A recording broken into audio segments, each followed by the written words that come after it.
Let's go, Odyssey. Let's go, Odyssey. Go ahead, Odyssey. Bro, just waiting for Odyssey, bro. Odyssey. Go ahead, Odyssey. เดี๋ยวหายไปแล้วนะเท่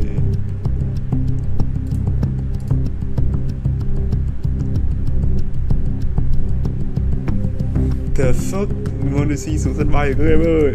Sân bay từ đến mẹ 50 phút 54 phút trước à.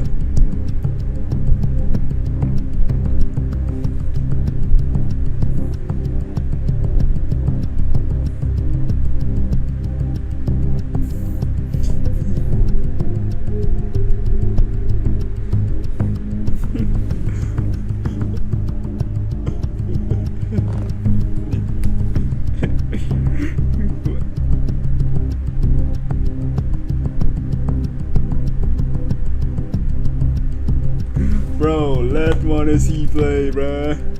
Bro, just waiting for Odyssey, bruh.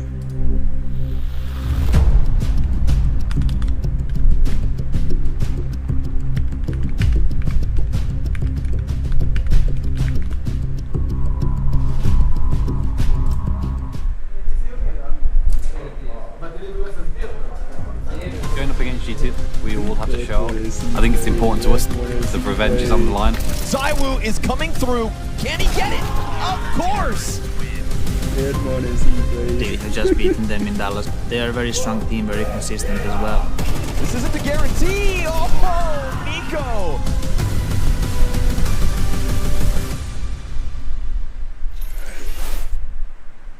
Time to switch on over to Group B here at the Blast Premier Spring Finals presented by Revolut. And do or die doesn't get any more real than this. That's because either one of G2 or Vitality will be eliminated here. Only day 2 in London. For Vitality yesterday, it was a story of stumbling, crumbling, faltering versus Virtus Pro.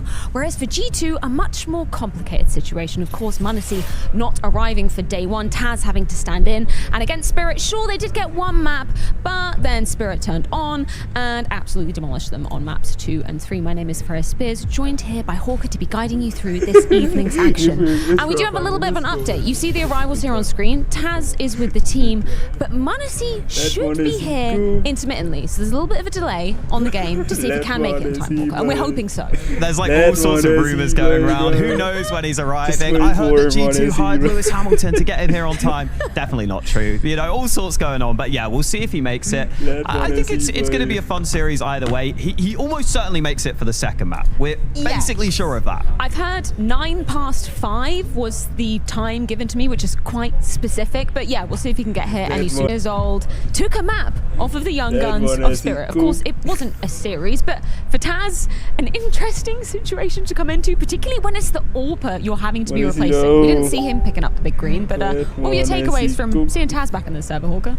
I think the pistol rounds were really good from Taz. That was a bit of a surprise, good to see. And he had a couple of decent moments where he was having impact. I think you could see the overall understanding of where he needed to be was generally there. Yeah. It was just he was having to rely on that because the aim wasn't always there. Yes. But it worked out okay. He did about as well as you can expect in the circumstances. Actually outfragged Hooksy in the end, which, I mean, that's a talking point in and of itself. I'm not sure if that's good or bad, but listen, it happened. Only his second time actually ever playing Anubis on an official as well. You could see him getting maybe a bit put off with how bloody big the map is as well. In spawns, he was just running around. But yeah, for Taz, obviously not the situation he wanted to find himself in, but fair play to him. It does beg the question, though, or the question we were raising yesterday was, are they going to be picking up the AWP?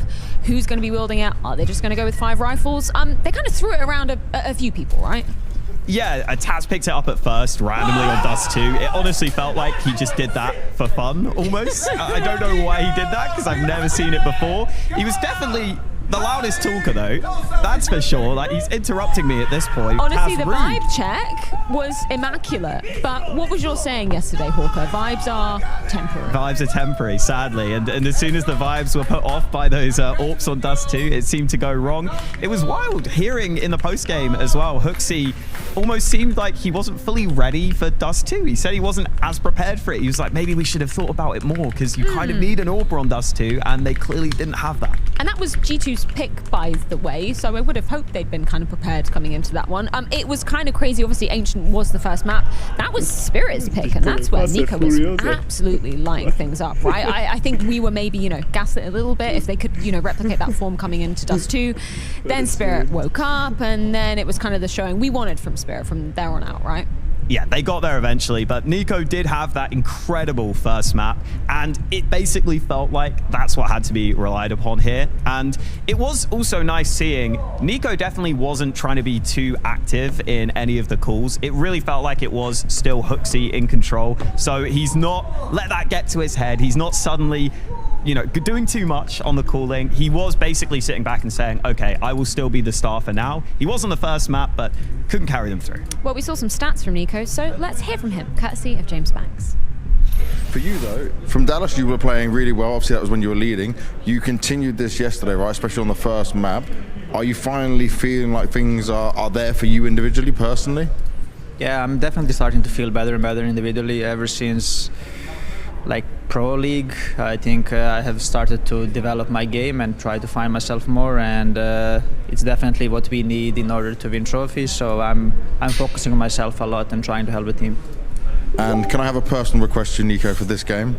Everything was going really well for you guys in this Wild Games until you AWP'd. Please don't AWP again. When the snipers came out, it all went horrible. You were an amazing rifler. Can we agree? Yeah, for sure. I think we made a mistake for us to pick. I mean, the Purity is like vetoing our best map, Inferno, so it was a very difficult veto for us. But like as we started playing Dust, I figured out like, you know, we shouldn't have picked this map, and but it is what it is. We tried our best. I still think we had some chances to make the game as close as possible at least, but didn't work out. But yeah, we shouldn't see me opening today that much, or even at all. Thank you very much, Nico. We shouldn't see me AWPing at all. That's music to my ears, Walker. What if he picks it up though? Is he just going to absolutely throw it away? What if it just Don't picks up say on the floor? it. What if it's on the floor and he has to take it? No, he just doesn't see it. He's just blind to the AWP. They're just not allowing him to see it at all. Vitality, on the other hand, of course, for G2, we weren't necessarily expecting them to take down Spirit with m0NESY being absent. But for Vitality, I was left with a bitter taste in my mouth after that series versus Virtus Pro, because map 1, absolutely stellar all round. That was VP's pick. Then we come on to Dust 2. What on earth happened there, Walker? Yeah, it's hard to really understand how or where it went wrong for Vitality yesterday. There was definitely the fact that Virtus Pro's players were just massive on Dust 2. They were lights out. And in some of those moments, they won rounds they really probably shouldn't have. That made a huge difference. But it did feel like Vitality got a little frustrated at that point. Honestly, by the time we got to that third map, Apex at times looked like he was almost a little lost and almost a little in his own head by that point, maybe thinking we shouldn't even be here in the first place because they had such a commanding lead on that Dust 2. But VP actually managed to shut down some of the aggressive plays Vitality were running. Then they didn't know if they could continue to run those aggressive plays. They finally went back to it, but it ended up being a little too late. And so in a weird way, VP's default style of just sitting back actually ended up countering Vitality, whereas I thought it would have been the other way around. Yeah, emotions understandably running high for the Vitality camp. So let's go ahead and check in with Apex. Dan, yesterday is going to sing, and I'm going to touch on Dust 2. This 11-5 up, then some things start to go wrong, some crazy play from James, losing the 5v2. Why did it fall apart the way it did? You didn't come back into it. It felt like you just kind of fell short at the end of even being able to fight. Yeah, I don't know what happened. It's rough when you play really well on the first map. You play well until 11-5 and then everything fall apart. I think we were, I don't know, scared to win or whatever. We were, after one round, we didn't move, we didn't do much things, and yeah, that stinks. But that's the way it is. Now we need to get stronger for the next game. Now, we've had a few conversations like this recently though, mate, about not knowing why this is happening. Is this a worrying sign that there's something, maybe a bigger issue that you've not identified yet? Yeah, I think that was all about the mental there. It's like the G2 final in Dallas, so I think we need to get stronger in those moments, making more decisions.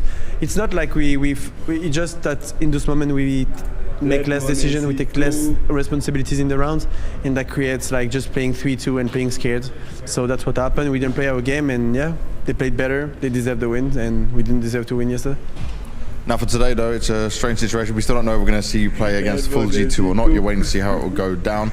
Did it change your approach in any way? Does anything change based on that?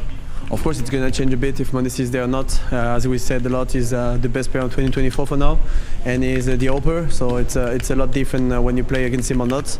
But our mentality will be the same. We usually don't fuck up two games in a row. Hopefully we're not gonna do it today. We had a small talk, not too long, because once again the big picture wasn't that bad. It's just until that moment that we fuck up, and we need to realize that it's we're not a bad team. We just fuck up as well. It would be weird to finish last place, but for us it's not about finishing last or whatever. It's just at least playing in front of the crowd for him.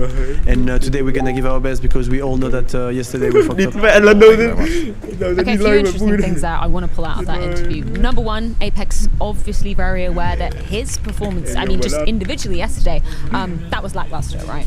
Yeah, he absolutely is aware of that, and it's going to happen sometimes. You know, Apex, he is in some important positions, so it is going to hurt when he has a poor game, but it is going to happen sometimes. I also don't think it was just him that was quiet in some moments. There were other players as well. It was ZywOo who was really the main man, as you always expect. And listen, Vitality set up ZywOo very, very well, so it makes sense that he's going to be the focal point, but you do want a little more out of Apex than other in-game leaders just because of the positions he's in. So he'll tell you himself it wasn't his best game. Generally, he's going to perform way better than that. Yeah, I mean, one thing else I wanted to pick up on that interview was him saying, you know, scared to win. That's how they felt inside the server. Did you read it as that? Is that kind of how Vitality's playstyle looked versus VP yesterday? I think there were moments where they almost lost their own identity a little bit. There were moments where it felt like they stopped being as proactive as they normally would be. And that kind of has to happen for Vitality. With what we've seen, that's how they practice. They don't have to do it every round, but when you get down to so late in the round against Virtus Pro and you haven't made a single proactive play, that's not the Vitality I'm used to seeing. I think it was really just a brief moment on Dust 2 where that happened, and then Xtaz did come in with a timeout, and it seemed to change towards the end, maybe just a little too late. And that's when VP are in their element, right? When you give them basically no time remaining, that's exactly when they thrive. Somebody else we've got to talk about from the Vitality Hive, on the other hand, is Spinks, because I want to put some numbers under the microscope. He's a player that obviously shows up in the group stage. Here's some numbers just from the 2024 group stage performances he's had. We were critiquing him back at Dallas because that drop off there into playoffs, it's quite noticeable, isn't it, Hawker? Yeah, and yesterday he didn't even have his best game statistically either. So normally meant to be doing well in the groups, didn't exactly see that. And he is someone who it's kind of looking similar to Rops right now. I feel like Rops has been in a slight slump for a little bit. Spinks also as a lurker. You wonder if that's just a role thing, if that's just random, or exactly what's going on there. But I still don't think Spinks has been bad right now. He's absolutely filling his role well. It's more that him and Rops at the end of last year were going toe-to-toe for best lurker in the world. They were having a bunch of matchups back and forth. It was pretty even. And now it feels like both... The reason why, you know, we're harping on him is because we're used to seeing him performing, you know, lights out in the group stage side of things. Hawker, I've got a question for you regarding the veto. Game against Spirit, they didn't have the chance to pick the Inferno, and that is a huge loss for them. So surely the Inferno pick makes a lot of sense here. We've already seen them pick that in the past against Vitality. They go for it again. Now listen, Vitality will be ready for that, but I still think that G2 have good chances there. Then Vitality do go for their Anubis, which, listen, yesterday on the decider, there were some issues there, but in general, strong map for them. Yes. It makes sense in this series. I think that Inferno is a really interesting starting point, though, because it is one of those maps, for example, in fact, both of these maps, Nico and Apex play very similar areas of the map. Yes. So Nico and Apex going head-to-head with Apex having an off game yesterday, he's going to have to step it up today. Do you think we get Dust 2 through as... Oh, no, just answered my own question. We get Mirage. That's an interesting one. Okay, yeah. So it's actually Mirage as the decider. G2 do not play Mirage. Like they often ban it first rotation. That is a risk to leave in at the end there. I don't think we've seen them play it in the last 3 months.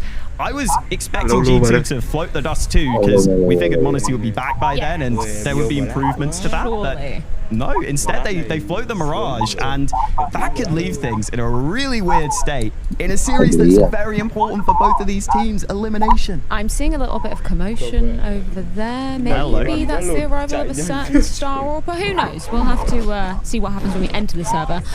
I just want to kind of pick your brain about the positions that you're talking about for Vitality, because you've got kind of an interesting take on this when you're talking about Nico going up against Apex in a lot of these positions. That's not normal necessarily to see an in-game leader in, what we would class as star positions on some of these maps.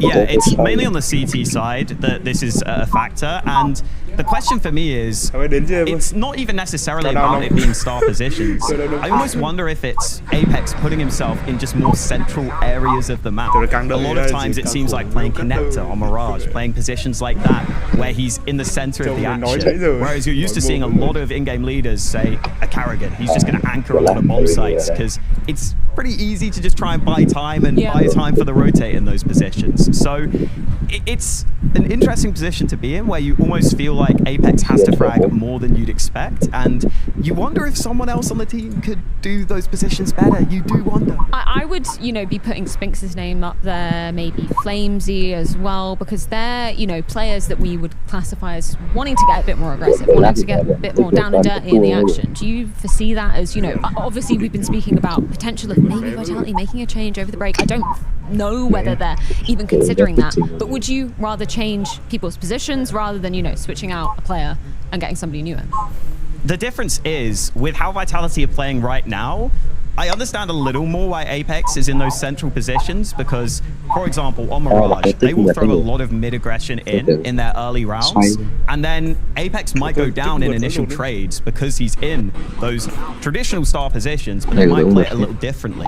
But I think a team like Vitality should have the class to play a little more standard meta Counter-Strike and be able to just sit back sometimes, and we don't see that. They're probably the most aggressive CT team for me, so that's really the big question that comes into play there with why Apex is in those positions. That makes a lot of sense. We also heard from Apex in the interview, James posed the question, do you play different, or do you approach the game differently if Monacy isn't on the other side of the server? We're still TBD yet. I don't think he's arrived as far as I know. But how would you take that? Would you be approaching G2 differently with, the lack of their star? Yeah, I think so. It's really weird, because you almost wonder if he's going to show up at some point.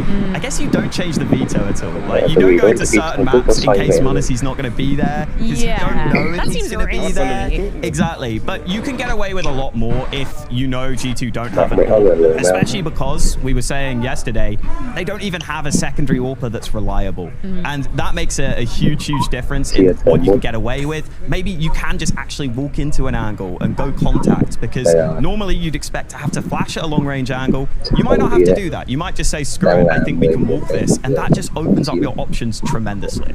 Inferno, first map of the series. We obviously saw Vitality doing it dirty, to put it lightly, yesterday. Obviously they did end up losing out the series, but we were really impressed with what Flamesy and Apex were delivering, kind of being that duo over towards the B side of the map. Are you expecting, the same firepower coming up from that today?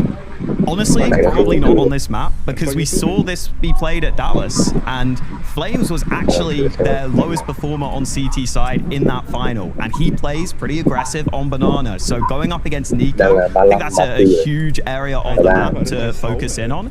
I also think, looking into this as the Inferno, we saw that G2 are just so comfortable on this map with their spacing. It's one of the maps where I think Hooksy can actually be more involved and oftentimes be traded a little more effectively. So Vitality, though, I thing they have in their favor is they have all the time in the world to try and solve this because they knew this pick was coming from G2. But at the same time, G2 with Nico on Banana, it's just such a cheat code.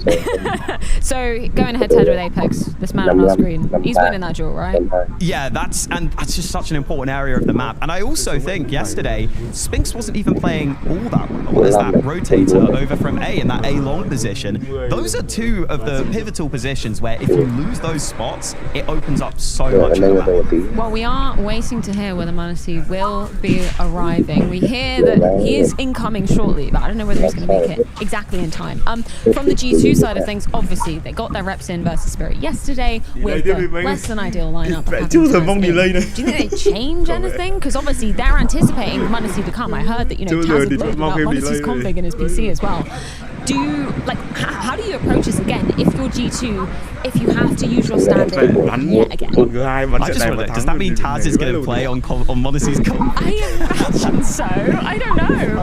I'm just imagining m0NESY with some really high sensitivity or something and Taz sitting there like, what's going on? The Zoomers, man. Honestly. I think for G2, something I would really like to see is, I feel like Hyperx as a player, he almost tries to be too self-sacrificial at times. He's almost too, I don't want to say nice, but he's almost too nice as a player. He's always trying to set up his teammates. But you saw Taz yesterday would do that in a way where he's not just completely trying to give away his life. And sometimes it kind of feels like Hyperx is doing too much to try and help his teammates. And there we go, a massive cheer in the background. We hear the cheers. The man is in the building. m0NESY has just arrived in style. He has got about 1 million pounds on him. There we go, fresh from the airport. He's looking pretty fresh. He's probably just come off quite a long flight. But I mean, now we know that he's going to be in the server. If you're m0NESY, like, sure, it's great that you're here, but this is in like less than ideal conditions, right? Obviously, he hasn't had time to warm up. He's going to be a little bit flustered because I imagine he probably had to be running to get a taxi from the airport. Do you think we still see m0NESY in this series? You'll be surprised at how well players can play without having to warm up, and m0NESY looks chill as hell. Oh, look at this baller! Absolute speed demon. There we go. I love how. No, don't get your back. Run. You can't manage to do that for you. They're trying to. Holy fuck! He's just too polite. He's too much of a nice guy. Look at him. He knows we're waiting for him. He knows he's the star of the show. But yeah, you think he's going to phase m0NESY? No man. Yeah, honestly, if there's anyone who probably wouldn't get phased by this, m0NESY's up there for me. He just is so naturally good at the game that you'd expect he'll be fine. And he gets a couple of rounds before he probably gets the AWP anyway, so a couple rounds to just settle in. True. Pistol rounds is warm-up, I guess. I guess that's how they do it. Yeah. I also want to see, this is almost like an F1 pit stop right now. How quickly can he set everything up? We should get a timer going. Yeah, he was closing the door on the car, so he wasn't exactly in a hurry, apparently. He's going to take his own time. Fair enough, m0NESY. Let's talk about the other maps that we have in the pool. Obviously, Anubis yesterday with Vitality going up against VP. Less than ideal form for them. I mean, it's been a map that they've shown pretty stellar stuff on, aside from versus VP and versus 90 back in IM Dallas. What do you want Vitality to be changing? What should they be doing differently today? I think they were having some right ideas, but with the wrong execution at that point, especially after losing Dust 2. I really hope the main thing they look at in this series against G2 is that G2 haven't played with this lineup. They finally get their lineup back together after a long time. It sounds so ridiculous. It's crazy, but we finally get m0NESY back on the server, which we haven't, we haven't got to see here. So it's been over a month. It's been ages since they've had their proper lineup. Yeah, and they've won a trophy since then. So Jesus Christ, but what state are we in right now? What universe are we living in?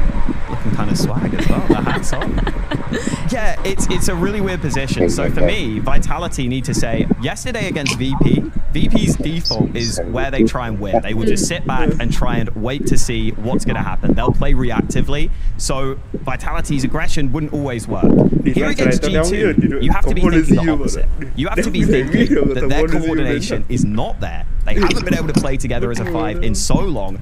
Take those risks, make those aggressive plays, especially coming in here. Why not take some aggressive plays on Banana into second mid? That's what they started off as against VP yesterday, and it worked so well for them. So I'd be doing that straight away, even if just because G2 they probably will be a bit flustered. They didn't even know if m0NESY would be here. It's a weird position to be in. How do you think Hooksy is feeling right now? Because obviously his absence at Dallas was noted, obviously with G2 coming in. Still did lift the trophy, but for him, he had to come back into cooling yesterday with Taz to his left-hand side. How do you think Hooksy's going to be feeling right now? He's back with his full 5. It'll probably be a nice feeling for him, I'm sure. The other weird thing in this series is looking at the overall context of the season. G2 already having a couple of rumors come out about potential roster moves. They're only rumors for now, but that changes the dynamic of this series a little bit as well, because if you're Vitality and you're going up against a team who m0NESY's just getting here, they haven't played as their full 5, they might be making roster moves. Suddenly, if Vitality were to lose here, leaves them in a weird position, having just made a couple of finals, not getting a trophy. It could put a bit more pressure on them. I hope they don't think of it like that, but it is a different position to be in than normal. Yeah, we've been hearing it through the grapevine that maybe G2 have their eyes set on somebody on the other side of the seas. Who knows? Who knows? They're just simply rumors for now. But talking about the end of the season, obviously, as we come to it at the end of Blast Premier London, for both of these two squads, sure, G2 did amazing work. It was an absolute Cinderella story back in Dallas. For Vitality, though, we heard it from them halfway through the season. They simply want to be lifting a trophy at some point in this first half of the year. Surely the pressure is more on Vitality in this one. You would think so, because this is an event where making the playoffs should basically be a guarantee for a team like Vitality. Only 2 teams go out in the groups. This is an elimination game, but whoever goes through goes to those playoffs. So they have to have come into this event at a minimum, assuming they make playoffs. That is a minimum for them. And so having a loss against VP, they'll hopefully be able to bounce back. They've had a chance to talk the team through, but as you said, the pressure could be there, and it did feel like yesterday that got to them at moments. Just mentally, it did look like it got to them from an outside perspective. They can tell you what they want to tell you, but what I saw is that it did look like there was frustration on times. If you could weigh up, on both sides of the equation, considering that this will be the end of the season for both G2 and Vitality, no matter what happens at the end of this tournament, where do you think that would leave us when we pick things up at the beginning of the new season, right? On the Vitality side of the equation, obviously it would be a huge disappointment. But for G2, where would you place them if they do go out in last place in the group? It's just so hard to know anything about G2 right now. I'd almost say it's the worst time to have all these stand-ins, because you don't even get a proper run-in with the team at the end of the season. So you don't get an exact idea of any problems or if changes need to happen. For Vitality, though, it would leave them in a weird position, because I think right now they feel confident with their lineup, but there is maybe a little community pressure. Vitality fans will be expecting trophies, as they should be. Yeah. They have ZywOo, they have the pedigree, they definitely have the players. So it would leave them in a position where suddenly you've just made back-to-back finals, and yet you almost have to consider roster moves, which would be weird, but you'd have to say that's the truth. Yeah, kind of insane to think about it. Well, it's a chance for you guys at home to get involved in the action and maybe, just maybe, win some prizes. There's going to be a nice little QR code pop up on the screen very shortly. And if you sign up to Revolut using that QR code, you've got a chance to win a trip to the World Finals at the end of the year. That's 2 tickets, plane tickets as well, and of course accommodation. It'd be quite nice because it's a nice end to the season when we go out to World Finals. But Hawker, predictions time. We see m0NESY is getting his headset on. The game will be started very soon indeed. How many maps we getting and who's winning?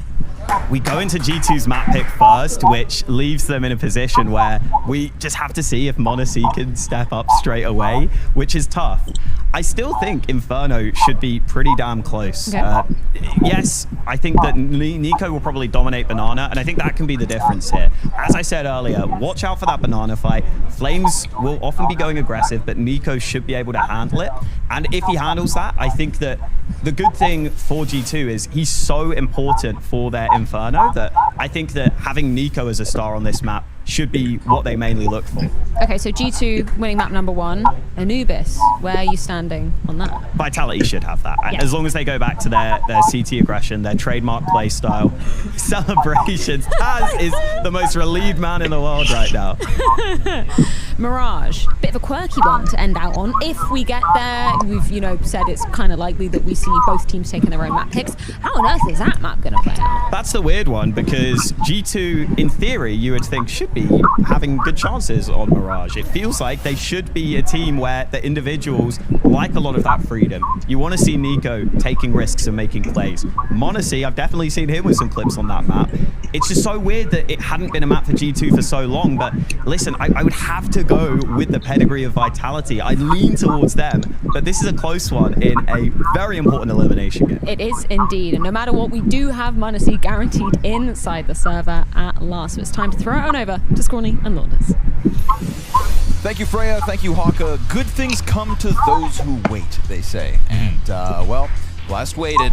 Now we've got the good things in the server. The Monacy has returned, right? This is not the IEM Dallas with Stewie, of course, so the dream maybe doesn't live on. We'll find out, but it's elimination. Unfortunately, Monacy may very well be flying to London for a single best of 3. It's very possible, and it's been a month since they've actually played with their lineup, since having Stewie sub in. Of course, no small sub. They picked up that trophy, but for G2, it's just been a rotating door of subs, basically. And Hunter, Nico, and I guess a random throw. I was going to say Hootsie or Monacy, but sometimes it's not them either. Taking turns, not being there. So here we are on Inferno. A map that G2 are 15-1 in their last 16 games. With Monacy out in front after not warming up for 1 second. No warm up. We've all been there. Your friend texts you at the last second, jump in the lobby, we're about to queue. There's the 5th spot. If you want it, you don't get to DM whatsoever. This is that taken to another level. Airports, taxis, London traffic. It's on the district line. And he still has the humility to close the taxi doors. That was so, you know? Yeah. Taxis, London traffic. It's on the district line. And he still has the humility to close the taxi door. Cái đầu mùi đấy. Đang 20 này, 19 này, 18, 17. Ủa, tôi chậm. Loses Nico. Can he clear back sight? What? Yes. Kể lục tích He's in with one. xong đây lục tích nhanh người. He's tagged down further to 20 HP. Monacy gets CT by his teammate, I believe, on the entry, so that's going to make a little bit. Now, loses Nico. Can he clear back sight? Yes. He's in with one. You've got Zywoo coming down further to 20 HP. CT smoked off, and you've got Nexa to make first. Zywoo coming up Banana, currently still smoked off, and you've got Nexa to make first contact. Easy execution on Apex. Now, that's the utility for the retake down. They were really banking on Apex to kind of get these CTs going. Monacy gets tapped out, flanks connect to success for both teams. CT's stranded towards the coffins. Hunter comes out with 3 kills. Clean headshots on his behalf, and a G2 pistol win. Very nice. And it was Monacy up front. Ended up getting his 1 kill, tagged down to 1 HP, and made it to the server with 1 second remaining. In a flash. There he is. Every highlight will be worth that much more. We're going to answer the question as to whether or not warming up is a myth. Probably does help when you have 25,000 hours in the game. Very true. Yeah, you've got a little Probably does help when you have 25,000 hours in the game. Very true. Yeah, you've got a little pile of experience to tap into. But he did tweet at Blast before arriving and said, I don't need to warm up. Give me 5 extra minutes. I'll get there. 5 extra minutes. The amount of things that had to go right for this to happen. From baggage handlers to taxi runoffs. People not standing on luggage belts. Every possible. Anybody who's ever had a travel day for esports, anybody who's ever been in an airport, anybody who's ever had a travel day for esports, anybody who's ever been in an airport, London traffic. The amount of things that could have gone wrong. I've had flights delayed because the airplane had less meals than it needed. Once the bird flew into my plane and we had to turn around because it started shaking. Any bird could have ruined the day today. But G2, the soldiers of God, march on. He giveth, he taketh. Today is a good one. Hunter and Monacy, easy clean up the first 2 kills towards middle. Bomb missed at the bottom of mid, so chance for Mezzi to make things messy. But he does to overstay his apartment's welcome.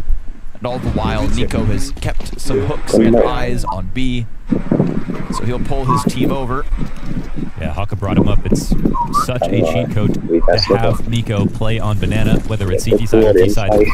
He can control this part of the map by himself and allow for options like this to take place almost every round. Doesn't need any help to get up there sometimes. So the second round. 15-1, you said. Who's the one loss on Inferno to? Who else? Liquid. Oh, yeah, makes perfect sense. It's okay to lose to the best team in the world. But that was actually a very long time ago. That was at Chengdu. Bless you. They literally went 6 straight wins at Pro League, 4 straight wins at Dallas. This is early 2023 in terms of how good their Inferno is. Right, yeah. The interesting part about this veto is getting Mirage at the end. It wasn't picked, but it wasn't banned. Yeah, what's up with that? They've been they started banning it pretty consistently as their first ban, and then I think recently stopped, but it didn't come up in a veto. Let's see if they've had to play it recently. They didn't ban it in their last match. I don't know, but it's a map that they were once upon a time very good at. So one that you expected them to be able to have in their pool, especially considering it's G2. They just won a tournament. Ôi, đến tôi xoay rồi, tuyệt vời. Địt mẹ tuyệt vời quá. FPT chửi tôi hôm qua đến giờ, hôm nay lại lag. Đứt cáp thì thông cảm, hôm qua lag thì địt mẹ cũng đéo hiểu. Into the first fight, establish a 5v4, and I believe with utility damage, we've got Monacy and Nico softened up, so the value damage going, rounding Briar, so Vitality throw Mezzi, they forfeited B-site, Nico found it empty, all was good. Flamesy, 5-7, fantastic headshot against Nico, and Monacy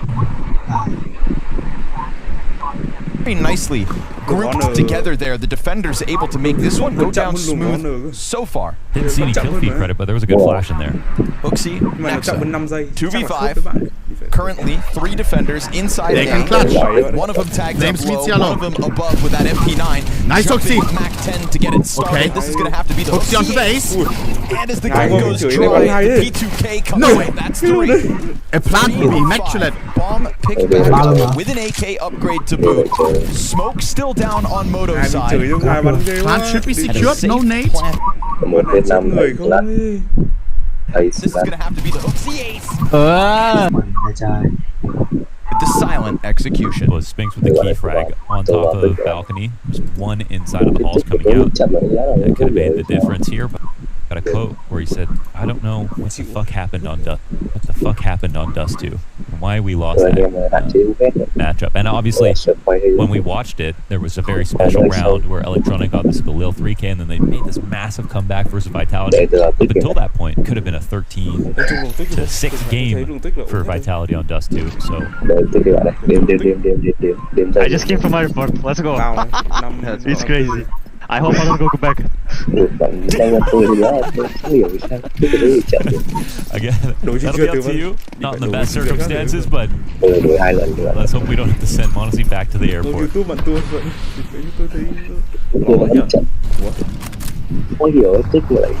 about a globetrotter. In and out in the same day. Ugh. Never even have to unpack your bags. He was putting all. Big flash for the 3-player apartments pop. Oh, Zywoo doesn't get anything done with that. Mezzi in between the 2 sides of the split, doing his job wonderfully. Spinks engaging into middle, cuts off one end. Oh, empties. One more bullet connecting there, and Nico would be done for. Apex. Never even have to unpack your bags. Peek out from pit denied. Flamesy's here to help him, and the 2 remaining Vitality members close out. Again, big flash for the 3. Almost caught the A defenders off guard. Nice adjustment from Apex. Could have died, obviously, looking up at the Oh, the gun empties. One bullet connecting there, and Nico would be done. Extremely frustrated, of course, and has been lately with Vitality making playoffs, very consistently, but not winning those events. Got that new double timeout here with the haircut. He was somebody who still has Taz monitor settings. Is this thing on 60 hertz? It's like 1.6 again.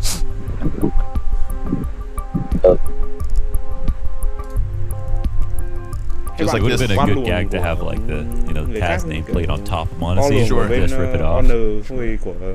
Would have been an even better gag to have Taz playing on a CRT yesterday. That's so funny. Just 4 brand new monitors and Taz on a ball mouse. We've seen some insane stuff already. Taz older than Zontix and Donk combined. That's wild. What a stat. And hey man, he held his own. He did. Yes, he did. So small hiccup there. We'll get Monacy's problems ironed out. Oh, careful. He's gonna go in. Nicely done from Apex there. A little evasive, a little risky, but evasive. And now evasive. Vitality trying to take this banana control, but I mean high risk here, right? Pistols all over. Flamesy keeps the pressure up. You've got 3 AKs just shredding down banana, and it is G2 peeled back down towards T-Spawn, the last remaining member. He may fall, but I'll still say nice things. Nexa yesterday had some very instrumental impact back on Ancient, specifically alongside Nico, to win a game without Monacy, right? Because it was one thing without Hooksy, but having Stewie, it was a whole other back on Ancient, specifically alongside Nico, to win a game without Monacy, right? Because it was one thing without Hooksy, but having Stewie, it was a whole other burden to go no Monacy. And yesterday, Nexa had a great series. Yep. So it'd be cool to see him be able to try to tap back into that. Him and Hunter having their moments yesterday to pick up the slack. Yeah, again, because it's been a month since they had this lineup. Like, everything's sort of fresh right now that we're watching. Yeah. Like, it's been a long time since we've seen this team play together. Đấy, tôi đang vừa qua lùng YouTube ấy, nhưng mà vừa qua phát lag luôn này, đi chạy YouTube. G2's Twitter account currently rocking a Stewie 2K photo because it is the most glorious thing that has happened to them in some time. Looking to replicate it in London now with the full 5. Monacy's dead already, so 2 and 5 is where he sits. That was an interesting thought. Just walk through that mid smoke, 2 pairs of eyes on it. The only distraction was maybe some of this beat pressure. But we saw Vitality's CT side on Inferno versus Virtus Pro. It was beautiful. They had so many good CT setups. Very active defense. And it was a map that they were kind of a little nervous about bringing into this event. They're like, we've been working on it, but we don't know how much our preparation is worked, and it did pay off. They really showed some good CS yesterday. If they can beat G2, that would be the next level.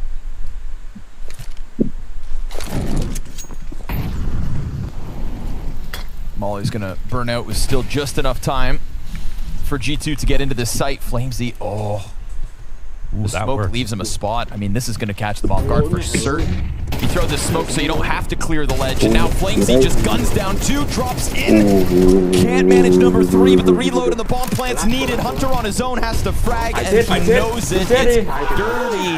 Flamesy exploits the gap on the smoke, and Apex happy about that. Beautiful from Flamesy right there. That's all about him. You're watching the right guy. Obviously a gap on the front of the smoke. That's not something that you want to see, but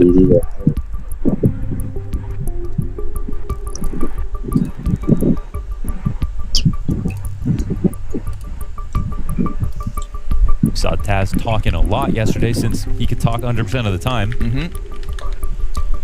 And yelling even more than he was talking. Yeah. He was having a full conversation with Donk over the wall there. Bit of a brick wall, but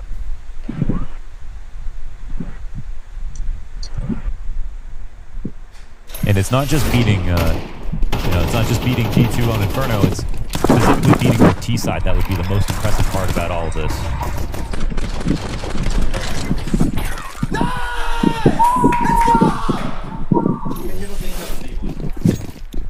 Oh wait, actually it's their CT side now. That's 65%. One day they'll figure out both. Yeah, yeah. if they're lucky. Damn, man, there's been some dangerous moments here from Vitality playing for Banana. Again, against pistols, they'll try to press down. Cover offered by Apex, and clean as that last burst sails through smoke, splatters Monacy on the bottom of middle, and leaves Hunter and Nexa to pick up all the pieces. Now, there's an AK to be picked up. That helps. Incendiary that goes with it. Chuck that on Nubox. You've got Spinks in an awkward spot, and maybe you get past Apex too. I mean, it's a little to work with, but look, smoke for the cross, Molotov for Nubox, and you have a genuine chance at this 2v1 entry. Or don't. Your choice. Looking for contact. Still a minute on the clock.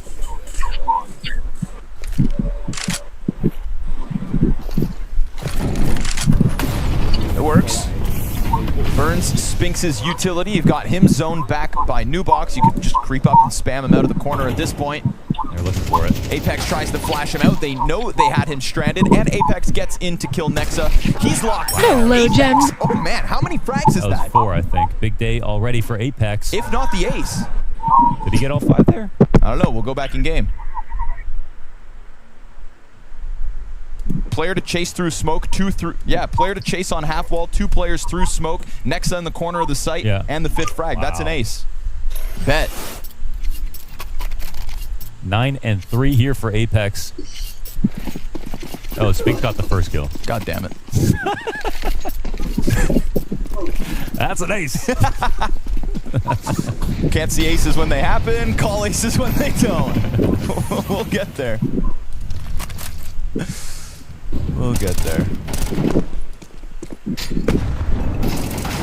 Ooh. Oh my god. Wow. Transfer from Hunter. Yeah, right. That's a guaranteed 1 kill setup right there inside a boiler. And they don't even get it.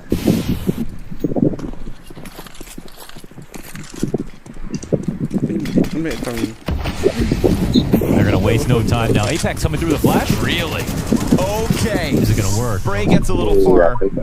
And that's Hunter's 3rd. Zaiwu returns it. Flamesy with the lineup. Man, they've been losing so many bodies through smoke, and on top of that, you just dropped the bomb the first time. Second attempt goes down. What goes around comes around, and we get this deep commitment from Hunter up on tree. Will Zaiwu hard clear this? He should. He won't. And down he goes. I'm just gonna. Whatever Connor wants isn't going to happen today. It is not your day, my friend. They're gonna molly this. He got an ace. He's definitely gonna clear this. That's here.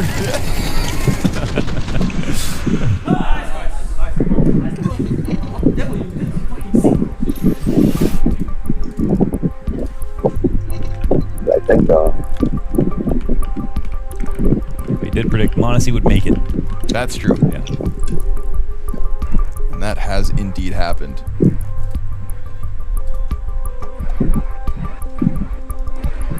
Monacy's like, Taz, what the hell did you do to this PC, man?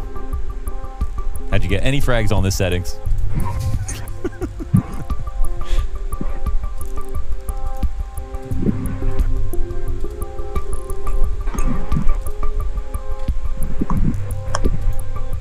We'll get them sorted. I mean, I feel like this is the natural...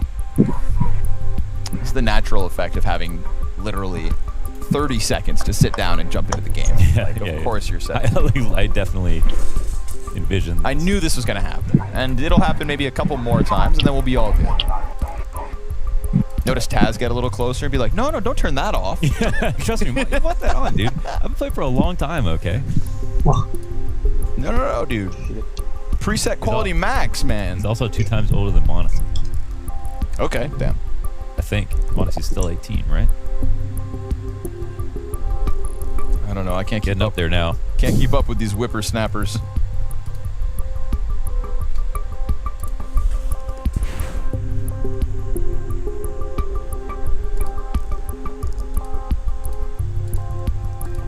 These rapscallions and riffraff. I know it would be crazy to say that Apex looks more emphatic at this event than he has normally, but it does feel like it. The emotions are boiling over. I think it's because they need to, as far as he's concerned, hoist a trophy in the first half of the year. That's a very fair standard. I mean, in 2024 overall, they need a damn trophy. But if you don't get one in the first half of the year, then, you know, your accolades for 24 overall are all the weaker. Yeah, it's just a... And that to me kind of goes back to Paris, right? Like them winning Paris was definitely the most important thing of vitality in Counter-Strike history, right? As an organization and as two specific French players, that one they needed and they pulled it off. But leading up to that event, you know, it was a slow start to that season too.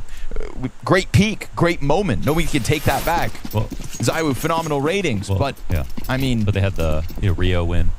Yeah. At least. You know, but that was like 2 events before, right? Yeah. You know, you go back to Katowice of that year, still lackluster. Yeah. It came together when it did perfectly, and also I think hinged on Deep Dupree and Magisk. You know, they were instrumental. Actually, I think it hinged mostly on Spinks. Okay. Because I think Spinks was very weak at the beginning of 23, and then got a lot better for Rio, where it was one of his best events of the year, and then was second to ZywOo all the way through Paris. And he has been a little inconsistent lately. But I mean, I agree everybody, you know, played a part in those few months. That was definitely the peak of the lineup. And they're just trying to get back there.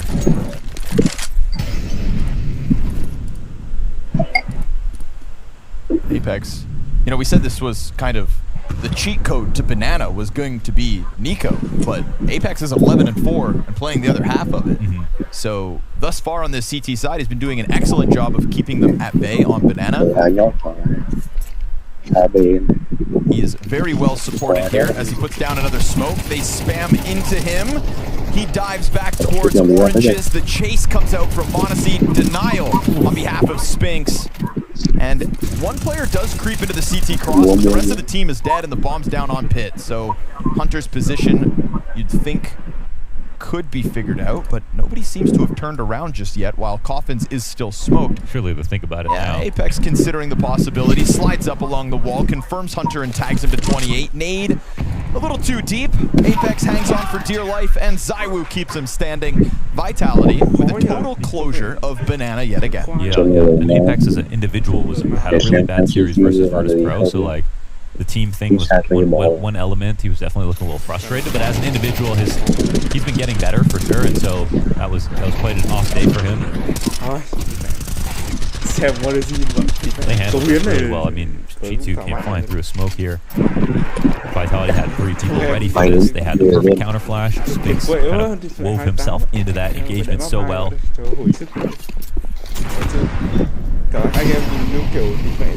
Phi một cái bay vừa đáp đất xuống bắt đi taxi luôn, phi vãi luôn. Phi đi phải cầm chuột mà bắn đéo nổ. There was a near successful 3-player apps pop at the very start of this half, and it looks like G2 are going to try to employ it yet again. 3 rounds to go here on the T side. That means you're going to have to try to get past Mezzi. No easy feat. Not to mention ZywOo has close support. They'll smoke off arch side. Spinks can now only offer spams. He's got a smoke if they want to drop it, but they're at the minute mark, so they hang on. Yeah, this is where, you know, you test Mezzi as his pit anchor. They're going to be coming out of false pressure on ZywOo as he falls back. Will he find a shot? Sticks around a little as the Molotov keeps burning. Rerouting a little bit more heavy towards brackets. Easy. Nice shot.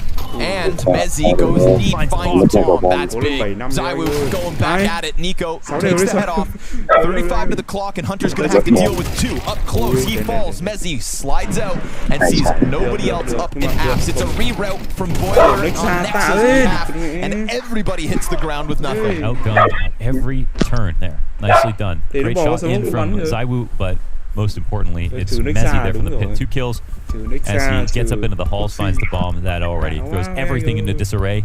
And they have full control here on the east side.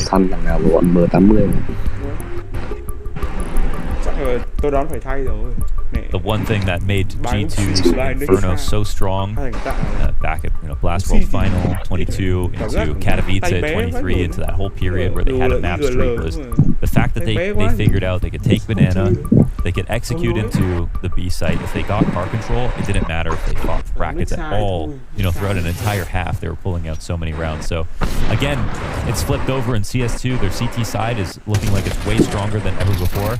Their T side is just looking for a 6-round half to be on par with their regular map results.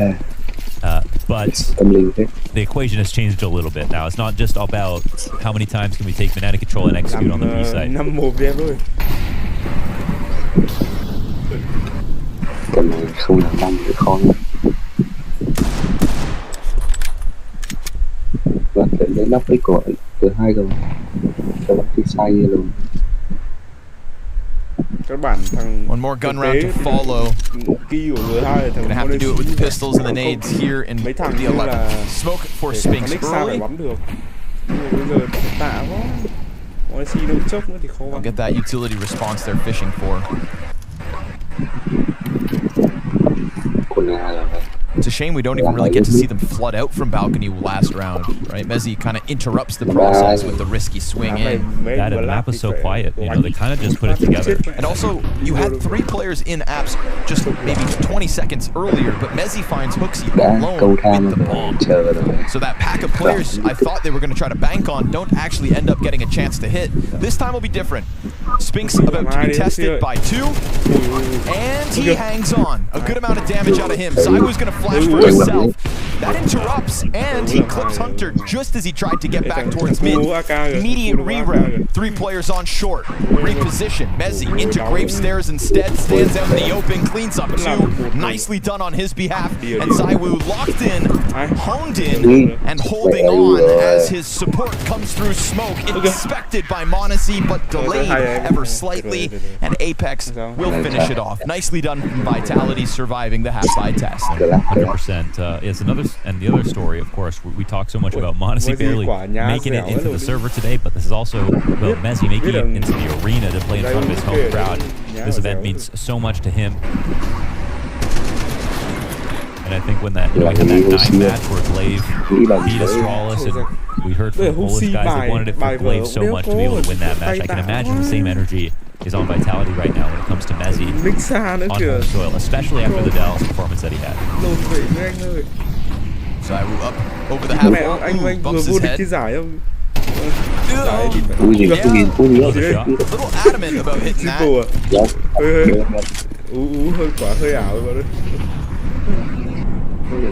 Be a bit of a gift given over in the final round of the half.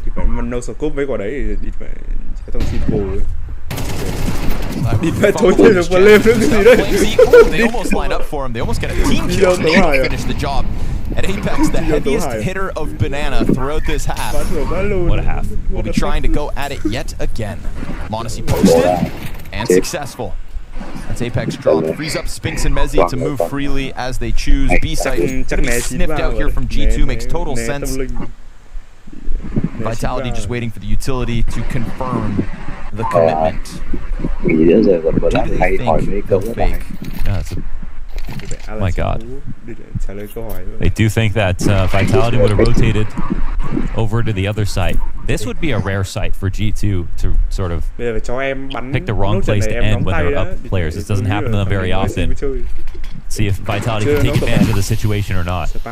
He's got a nade. He's going to open the smoke with the pack right there. Oh, it's awkward. It doesn't quite go far enough. What about a lineup? He's going to mow down 1, gets back into the smoke. Nothing to do but to fight from here on out. Flashbang making it weird. Guns empty, pistols out. It's gross. Block will close. We get a weird boost out of Zywoo to open the door and give a 4th round to G2's T side. Là tí trả lời câu hỏi. Đây rồi. Thôi 21 vào đây. Gần nhất. Gần nhất được. Về. 2020 á? What the fuck? Thật à? Mới này, cái này mới này. Nhưng mà map full 2021 còn ra mắt. Đúng rồi, ra mắt 2020. Còn được gì nữa? Hàm kilowatt. Kilowatt rồi. Dạ, kilowatt. Mới. Phải nhớ siêu watt rồi. Bên khi đó ở đây đoán là ai mà giờ ao vậy? Chắc là B đấy, nghe có vẻ B đấy. New York thì đi về đâu biết chịu. Rồi chịu. Rồi tên thì chịu. là nguyên là như là Vitality là hay Vitality phải tay năm ngoái phải ta mạnh với lùi hay là phây vai ta mà vai ta năm ngoái vai ta mạnh với gì nữa người nó áp dài Falcon sao nhỉ ở đâu lúc bây giờ chơi Falcon hỏi hơn không hay câu khác đấy.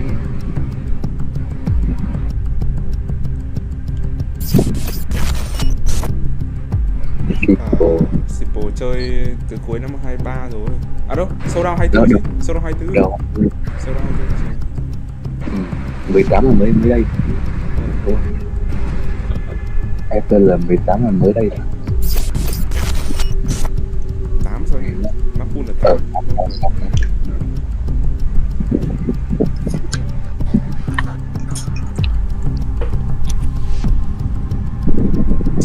Chín á?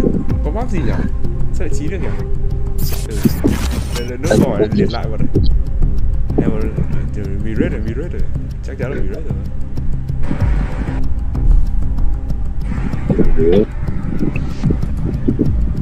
9.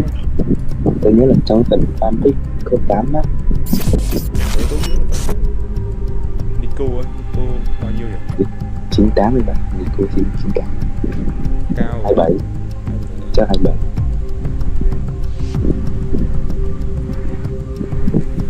Chuẩn bị giải ghê được rồi anh Nico ơi. Giải ghê sang 19 đúng không? 17, 19 nhỉ? 17 đúng. 17 đi bạn. Tôi nhớ simple là 19, 13, 17. 19 rồi bạn. À, cái simple là 21. 13, 19. Đếm lại Macbook là đầu tiên là có báo cơ bản nữa.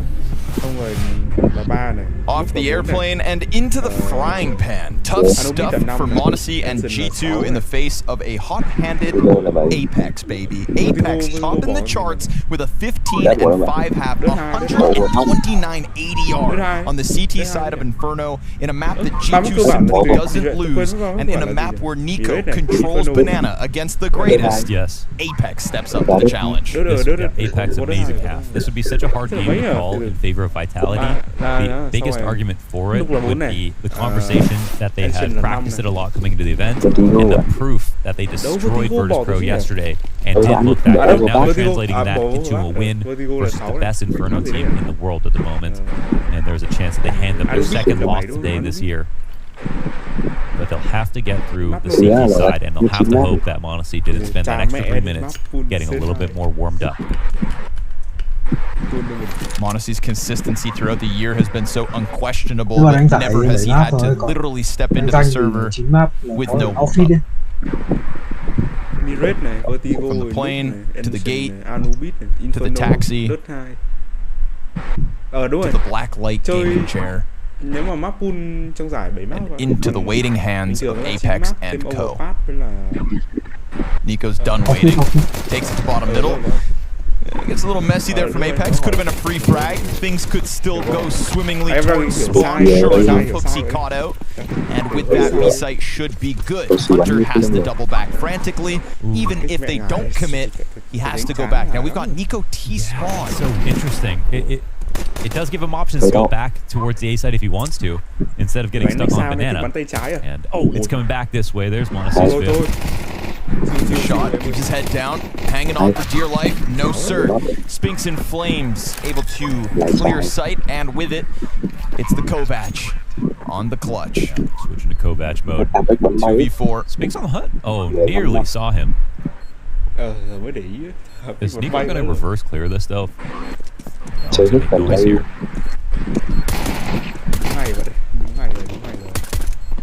Trying to chase, trying to finish. Spinks gets away. This is going from bad to worse as far as G2 are concerned. Looks like time's up. Not even going to be able to try this now. Ủa anh ơi, có vẻ No chance in the second pistol. Now, one of the few rounds G2 picks up on their T side was the pistol.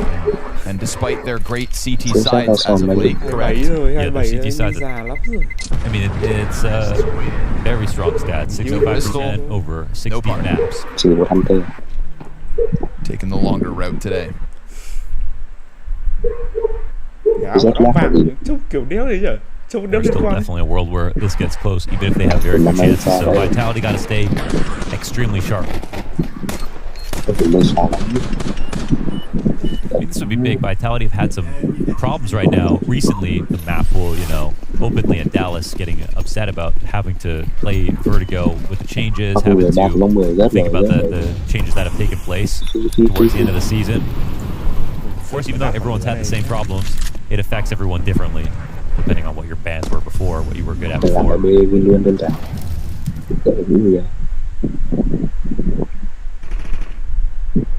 Check kỹ nhá. Sphinx here to help out, but then also dies, so the 3-player apartment setup works out excellently. That's weapons to be grabbed. m0NESY robs the AK from the corpses. Got a grave robber. And a pit anchor. For me, Hunter's going to be the key player on the A site. And even with guns like the MP9, he roams so much. He plays inside of bracket control so often. I think he's the guy who makes a difference on this side of the map.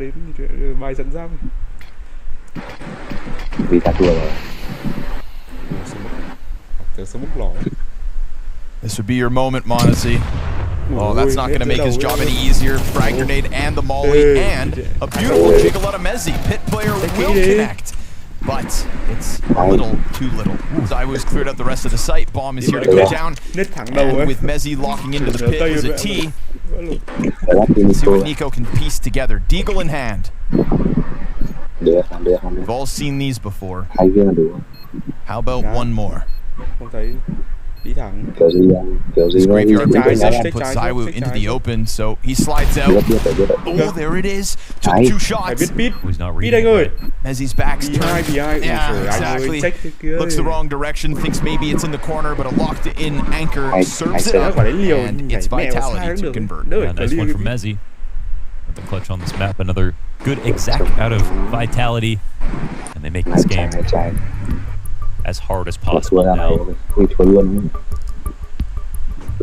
Ngài cho một ít cái tactic thì vẫn hợp lý ngài. Cho ngài tạ quá. Again with a barrage decider in this veto. Nothing is promised here for G2. Sena từ hồi về bắn như buổi, thi thoảng mấy trận bay. The map I'm most concerned about with Vitality these days is Nuke. That's the CT side that has fallen off more than it has for anyone else, and they aren't playing that.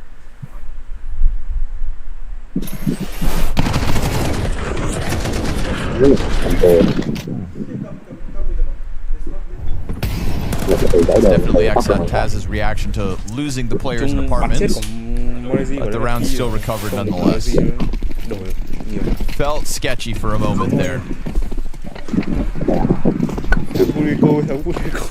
Vitality certainly problem solving with some early success on the offense. Thế này mà đi vào nó đắng tổng thống có B là nhiều khi cũng có cơ hội đấy. Barring a Hunter pistol pop off, round 15 doesn't feature much to the favor of G2. 2 theories. Sit back and wait or do this. Take it to him. Hooksy leads the charge silently. Molly actually interrupts the progress. Flashbang was good for one, but too many sets of eyes. 1 frag, that's it. They take the fight to Vitality. Vitality take the round. All right, well, it's all set in place now. They got that pistol on the conversion. They had a great first half to kick things off. And again, I mean, you just can't call a game like this because G2 literally haven't lost a single map on Inferno in like 12 or something matches. It's been a long time. m0NESY will get that off. Maybe the only time, his only chance here on CT side to bring it all the way back.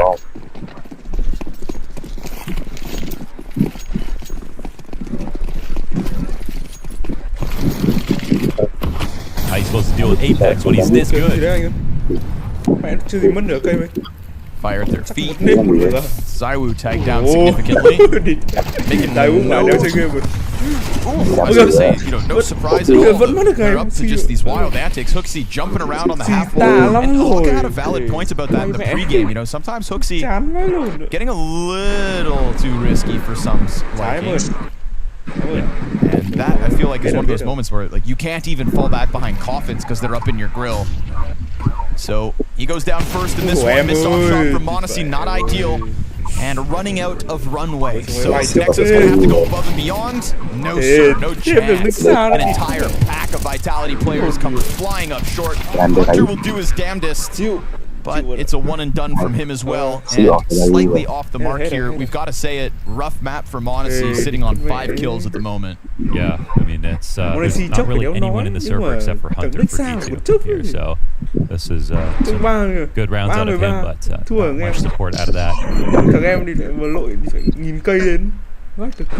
When it was Taz in the server yesterday, they had Ancient, and Nico had an amazing map. Nexa had an amazing map. He's on 3 kills now. Thằng Ú đang bắn AK ngon rồi. Nên lấy hộp. Kệ vậy không?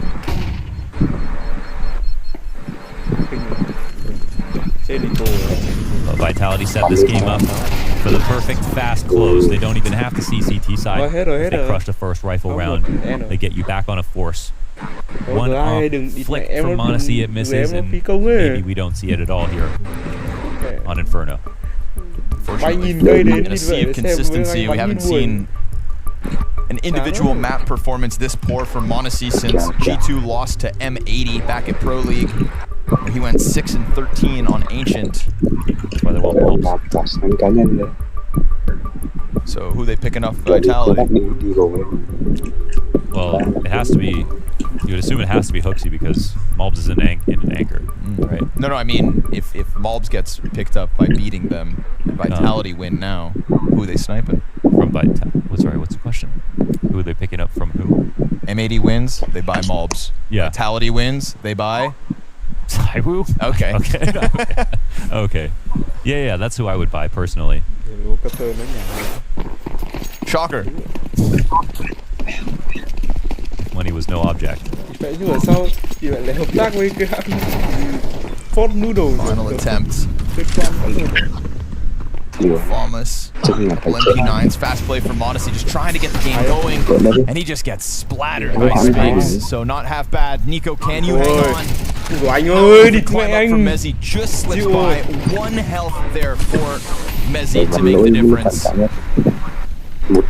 And if Vitality just decide to try and take this one strong, well, they're going to catch him. Nades in hand. Hooksy not quite ready. Nobody can offer anything to stop this Vitality, who had an extra 15 minutes to warm up, perhaps. Across the board, individually, everybody having their moments. Mezzi, 17 frags. Apex, top in the charts at 18 and 6. And Zaiwu, giving a chance to shine nonetheless. So make them wait, and you shall pay the price. Vitality, in a storm of a fashion, dismantled G2's map pick. Shake the Hive, you're gonna get stung. Vitality clearly feeling fired up after crumbling versus Virtus Pro yesterday, and G2 feeling the full wrath of that. And just to contextualize this, Walker, Inferno, the map pick of G2, they hadn't lost this map since April. They were on an 11-map win streak, and this, I mean, we didn't get to see any individuals from G2 really shining at all. I'm sure they'd look straight to the extenuating circumstances. Yes. But I'm going to look to the strengths from Vitality there. Apex clearly having a complete turnaround after yesterday. I wonder if Monacy's getting a bit of warm-up in now. I wouldn't blame him. Yeah, I wouldn't blame him either. Didn't get the chance to in the pre-game. But for Vitality, Apex having a massive step up. And just in general, their emphasis and focus on the banana play was incredibly important in this one. Flames was oftentimes just going 1-for-1 when he was getting the first fight against Nico. Sometimes they would just get Nico outright, and it would put them in a good position in the first place. And there was just so much to like about Vitality's active play on their CT side and also being able to keep their cohesion while doing so. And it was a prediction that we got maybe a little bit skew with as we were, you know, predicting what would happen going down in this series. Obviously, Nico, this is a position that he's absolutely famed for, but we get to see the Apex highlights rolling in, and he was just doing so much destruction on that area of the map. They were just so sticky on Banana, constantly fighting for it early, and then Apex, as the further player back, would sometimes just have to lock down the site, and he always seemed to communicate perfectly. Whenever Spinks needed to arrive, he was there. Whenever he needed help, he was there. And also, there were quite a few rounds where Vitality would just start with 3B, just an extra man B, and say, okay, if we're challenging this heavy, we'll have one more man there. And it seemed to work a couple of times where G2 maybe just were hoping they could quickly trade it out and go for a B play, but it got completely denied. Do you think we can blame it all on m0NESY? Obviously having to just run here from the airport. For him, it wasn't an ideal situation, but you would look at the rest of G2 and think, okay, if m0NESY's having an off day, surely that doesn't mean that G2 are completely dead in the water, but from the looks of things, that's what showed up today. Yeah, I mean, Hunter had a good game in terms of stats, but other than that, no one else anywhere near. Nico, as I said, just getting denied on Banana was good game planning for me from Vitality. And m0NESY, coming into this scenario, I guess the thing we should have thought about is he's not really going to get to AWP in that first half. And so he's not even on his comfort ground. By the time you get to the second half, it's already too far gone. And that's with them winning the first pistol. So it's not like they didn't have the chance to get enough rounds in that first half, but it just didn't happen. From the Vitality side of the equation, this also must be a real feels good moment for m0NESY, not least because he was putting up some numbers obviously in this map, but for him, as Connor and Mo were aptly talking about, this is an opportunity for him to play in front of his home crowd. He'll only be, what, the 4th Brit to ever be playing inside the OVO arena, so I'm sure he's hella fired up coming into this series. Definitely, and he was really active and just confident in these anchor positions, which I love to see, because Apex said in that interview that he thought m0NESY, when he first joined, was maybe playing a little too scared, a little too much without balls at times, is exactly what he said. I was trying to keep it nice for broadcast. I'll give him the exact quotes. You can't be PG when you're talking about Apex. Exactly. That man says whatever he wants. Should we jump into a moment where we can see Vitality's synergy? Because it wasn't just a story of the individuals, right? We've got an eco play brought to you by Revolut. We're going to be jumping into round number 11. Because this was a great display of just how exactly we like Vitality to be playing cohesively together, right? Just so active here. This is a round where G2 have low money because Vitality were just keeping them down. Spinks goes 1 for 1. Look at the reaction. Instant flash, instant take from ZywOo. That means m0NESY can just focus on short. And again, he switched up his position really well throughout that half, sometimes going forwards into apartments, sometimes just playing back. And it made it really hard to predict his position as well. So he's able to get a couple of nice kills because of that fast response. That's just so much of what went right for Vitality. And then there was even Apex in there getting that final. And that's exactly what we want to see from Vitality, right? The proactiveness, the aggression, the moving around. And it was kind of surprising to see that basically neutered by VP yesterday, right? I'm glad that they can get back in their rhythm and show us the Vitality that we know and love. The thing is, it was working for them on Inferno yesterday. That is the only thing. So I still expect it to look good for the rest of the series, because I just get the feeling that they're more mentally locked in today on that first map. There's the chance that you get a bit frustrated before the game begins because you're having to wait. You don't know if m0NESY's here. You don't know what's going on. But we saw none of that. Even after losing the pistol, they looked pretty on top of things. So I almost wonder whether it was just that weird stylistic clash where when you don't play VP for a while, you're not used to playing them, and then you get annoyed by exactly what's going down in the server. But it seems like now they're playing against G2 again. It's no problem. And I mean, speaking of m0NESY being here, if you look over my right shoulder, he's still here. We noticed it. He didn't get up from the team to go outside, have a team talk, maybe take a little bit of a refreshment. He is, by the looks of things, maybe just in an aimbot server. And I don't blame him, because obviously we saw the pictures. He was literally running in, no time to warm up, even tweeted saying, hey, take 5 minutes off my practice time to give me time to actually get here. So I don't blame him, you know, trying to get in some more legwork, because could be last chance saloon for him, right? Yeah, important that he gets up to speed. And again, not really going to put the blame on him for that first map, but he's going to have the opportunity to at least warm up now, which is a good thing for him. He hopefully will be able to step up. But honestly, when he doesn't even get chances with the AWP, I'm not even going to say that there's much he could have done differently. Obviously, there were a couple of moments where he looked a little confused and a little I guess, lost because of him just coming in so last minute. That's to be expected, though. You can't expect him to do much more in that scenario. This time he'll be a bit more prepared. It might not be the ideal warm-up, but it's better than nothing. The opportunity does present itself on Vitality's map pick of Anubis. We saw them struggle versus VP just yesterday. Let's see if they can turn it around after this.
Reality, I know.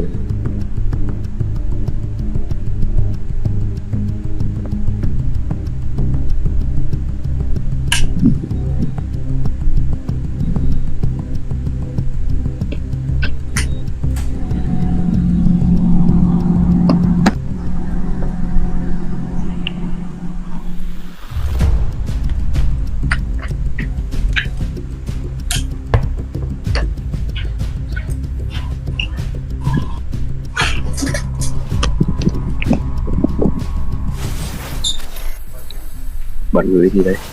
Anubis up next, potentially a ticket to playoffs for Vitality, and potentially a plane to get home for G2. Manasi's certainly hoping not, because he's just arrived to the server. Of course, there are some extenuating circumstances in which his arrival didn't exactly breathe the best Manasi we've ever seen on Inferno. Do you expect him, now that he's maybe had a bit of a chance to warm up, to be showing us a bit more? You would think so, and I hope for G2, I like that they have this positive mood in the team and positive vibe. But at the same time, there has to become a point where it gets a little serious for them, right? Yeah. Elimination game.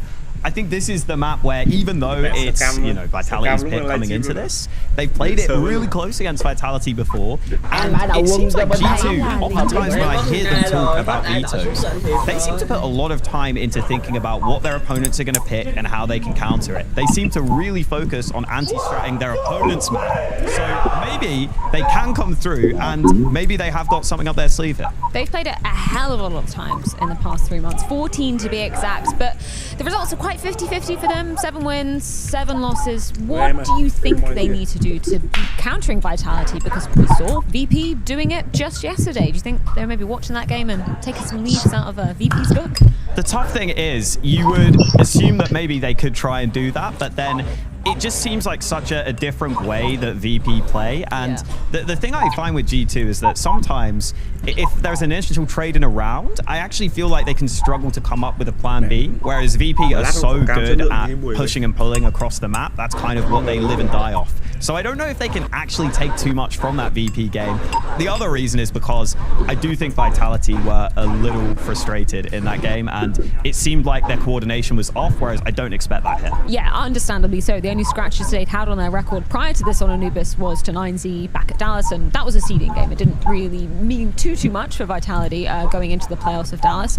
I do wonder, though, based off of what we saw versus VP yesterday, what do you hope that Vitality will have changed coming into today? Is it literally just the emotional response? Are we hoping, not to see Apex smacking down on his desk too often and screaming expletives to the rest of his team? Yeah, I just think it needs to be tight. It just needs to be tight. They were doing the right things. They had the right ideas. There were a couple of rounds where they sat back a little too much. I think they just got lost in the game. So they do need to continue to play aggressive. That's how they like to play. I think that can absolutely happen. The other upside is this is another map where, like I was saying earlier, you have Apex and Nico playing similar positions at middle, going head to head.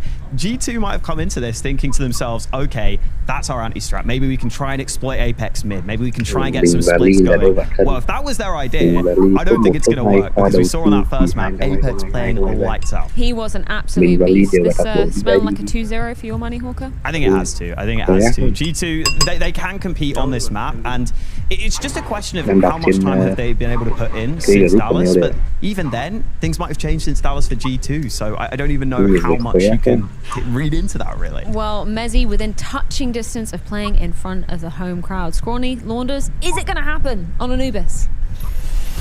Will it happen? It's tough to say. Haka says it's tough to read into. Neither of us can read it all. So, I mean, I'm not sure where this one goes, but it just feels like Vitality have stepped into play today. GGBet odds favoring Vitality big time. And understandably, I mean, they're coming off of that map incredibly hot. You've got an absent Nico, an absent Nexa, an absent Hooksy in that last map. Apex just dominates Banana from the start to the finish. They couldn't find an opening across an Inferno. I mean, they couldn't find a bomb site to hit. A couple times things get a little frantic inside of the B bomb site. Barring that, it feels like Vitality's day. It feels like the coronation of King William is coming in the Wembley Arena. Yeah, there's kind of an interesting outcome no matter what. Obviously, it's a very stacked group and a very stacked couple of groups here at Blast. There's almost no one that would be a surprise if they made it all the way to Wembley. But in this matchup, it's one that you hope at least gets some free maps, though that doesn't seem like it's guaranteed anymore, because Inferno, if anything, was the best chance G2 had to pull one out and make it look convincing. Happy to see Apex though playing this well, especially considering yesterday was just not, he was not feeling it. He had a G2 Inferno yesterday.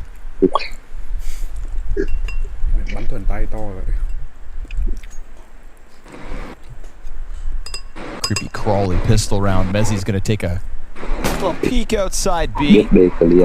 Hey there, Hunter. Howdy. Cái bạn dây mấy đấy? 10 bạn. Sao đúng kịp. Start to creep back down lane. Game versus Spirit yesterday, just like this. It was a push outside of long B that then triggered the dark hit from G2. That overcommitment on long doesn't happen in this case from Vitality, unlike versus Spirit. So they sit in sight, the flood comes out regardless. Hooksy jumps onto Plat and dies. Spinks and Mezzy, it's one apiece so far. Spinks caught in, rotators down. And Hunter and Nexa doing enough so far. It's damage on Hunter though that could make it a problem. Nico connects, that's what they need, and Zylu's done. And with the safe plant back sight, Flamesy's gonna try to chase him down. He gets around the corner. Now the hands-off plant, but Nico hones in on it. That is what we're looking for. Who steps up? Hunter again. Little Nexa action, and a Nico 2K sprinkled in to take a pistol for G2. Yeah, he makes it interesting. G2 need the pistol to make this game competitive, and they had a fight for here in this round. It's a good hold overall from Spinks and Mezzy at first. Kills back even better. Where do we end? Nico spotting two inside the dark, taking one out himself. Hunter fake plants for the cherry on top. Nice try from Flamesy. P9s are out here. It's a map that you can definitely eco. Thì mẹ đã thắng P9's very strong on the A side. Can be very strong here in middle. Đâu và thua service đấy. Thắng một map chứ bạn. See if G2 make any mistake. Có thể thắng là tốt rồi. They're on a 3-match loss streak here on Anubis, hoping not to make it 4.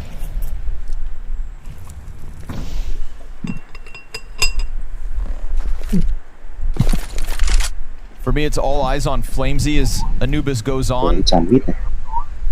His average over the last 3 months, a 1.10. His average on Anubis over the same time frame, a 1.26. Huge impact on Anubis regularly. Very critical moments over towards the A half of the map. So their expectations set on him. Nexa will be his counterpart here in round 2. Spinks just keeping it tucked in. Here's the approach. Nexa gonna get caught off by that quick camera burst. CT serves up a distraction. They're not exactly ready to hit, but there's no CTs here in the site waiting, so they're going to speed up now. Rotate tries to come back over in time, but it's a little bit out of control here for Mezzi. Fast water flank from Flames. Talk about it. Here he is. Him and Hooksy gonna lock horns, and that could compromise the post plant too if he gets in with his frag. But he's gonna give his players on site a little more time by the looks of it. Maybe let that temple smoke fade. Now Spinks has regained vision. In a moment, Mezzi will also have his line of sight. Galil stuck into the corner though. Flamesy's still not biting down, so maybe just looking for the departure at this point. Yeah, pushing back to exit a different way, but yeah, Flame's not going for anything here. So they get close to the bomb site, but they let it all go. 4 survivors by the looks of it for G2, and they get past what could have been pistols in dangerous pockets. So just do the full commit scout here from Nexa into the site, and that's enough to at least pull the remaining players. Mà bom nổ đâu đâu vậy? Chứ ra ngoài là không chết rồi. Tới cái đường chạy nó tờ mau. Walk in and plant. Thủ sai thì phải chạy. Nếu mà xếp bom thì phải chạy rõ xa. At least in their 3 losses, one of them's to Vitality, and it went 16-13 to Dallas on Anubis. So they're comfortable playing against Vitality on this map, even though Vitality are very strong on it. Chắc sau phải thử con game body cam vậy. This is one where Mezzi, made the difference on Anubis at Dallas specifically. Damn right he did. Dominated the B-bomb site. Mà tao nghĩ là nó để chơi được thôi thì chắc chỉ qua shaves down Hooksy from inside of the smoke. 50-60 Spinks just died right before, so very important trade frag coming out of the B defense, and it's enough to have G2 scatter back. Thì mẹ trông ném vào flash luôn, mù vãi luôn. Đúng mù thẳng luôn đấy. Đắt hết mẹ rồi. Trong bắn nhau khó mà bắn nhau nó bị thật quá bạn, thật quá. Bắn nhau khó vậy. Bit of utility usage, but nothing behind it. Now, again, Vitality, right? Working with less, trying to make something happen. Nico gets dinged, hangs on very nicely. It's the 3rd player that bests him. Mezzi's 2nd of the round, making a little money, racking up some costs, but nobody's going to be able to stop this bomb from going down. So go grab the AK. If you're lucky, Apex comes over and naps something too. But a cautious start to the map for G2 and a 3-0 scoreline secured. Yeah, surely he's going to go grab this. Apex going on wide way around.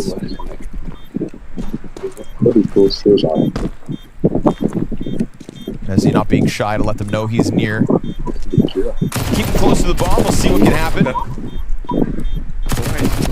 Softening up Monacy, sure enough. AK to be saved. Nobody coming dark at Apex, so there it is. 3 up for G2 in the man count and the round count.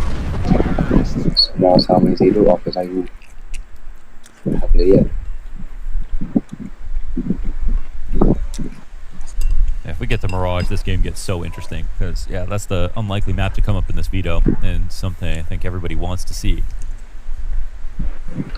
What if Monacy never checks into his hotel?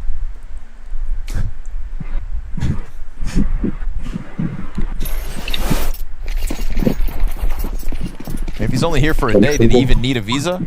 Không thùng nào luôn. Bố bắn mở bố là bố rồi. Gì đây? Just making a connection. Em lên off rồi. It's funny, but it hurts. Chờ một khi ship không? Shipper Monosi. I have to see. Decided not to go. My money back? Yeah, right. Tròn xuống rồi. Little mid secured Mezzi, careful. Yeah, nice shot from Monacy. Instant execution of the peak. And now Spinks has got problems. Yeah, they're not going to slow down at all. That's what you're looking for G2. Headshot from Monacy, headshot out of Nico. Zywoo's in the pocket though. Double kill already, and the A4 still got rounds. He peeks off the flash, confirming 2 more, but not able to stop anybody else. Good spam out of Apex, completely outnumbered, and a bomb site secured. G2 wasting no time. The Vitality provided the thread to pull on for all of that to unravel. They did. It was another situation where we see Vitality actually just, their A side is, they have enough players there, but they don't have enough map control because you have Spinks understanding that he got spotted. They're going to go take dark control from him. Vitality are not holding on to either main or dark again, and the split's coming in with time. So we saw this as another sort of second attempt here for Vitality. They played Virtus Pro on this map as well. Similar problems.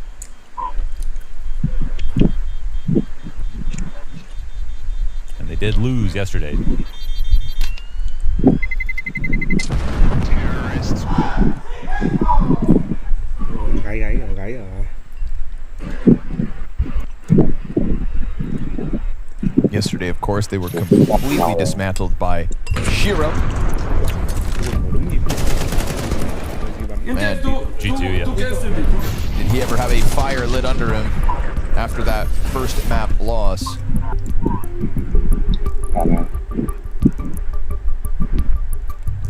Yeah, that op difference is massive. And we didn't really see the op from Zywoo last map. Wasn't necessary when you had Apex having the game he was having. On this map with, map behind us from Monacy and Zywoo going to be more important in that regard here on Anubis. You'd expect to see that have a bigger impact.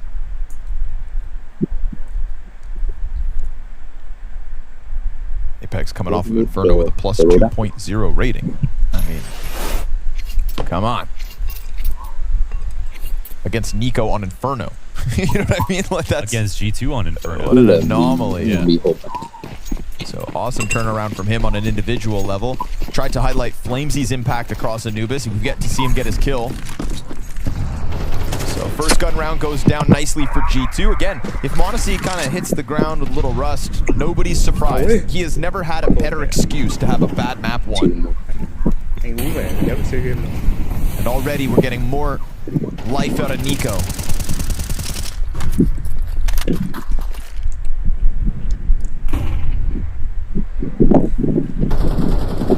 Thì vậy xích ra anh làm đéo ở đây xích ra.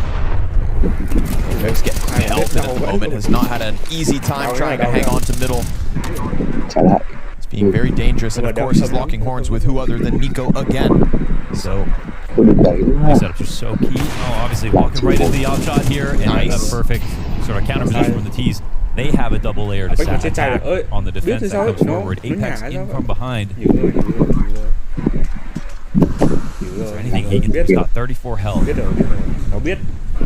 Calls Mezzi to come down through camera just in case, but there is no overcommitment.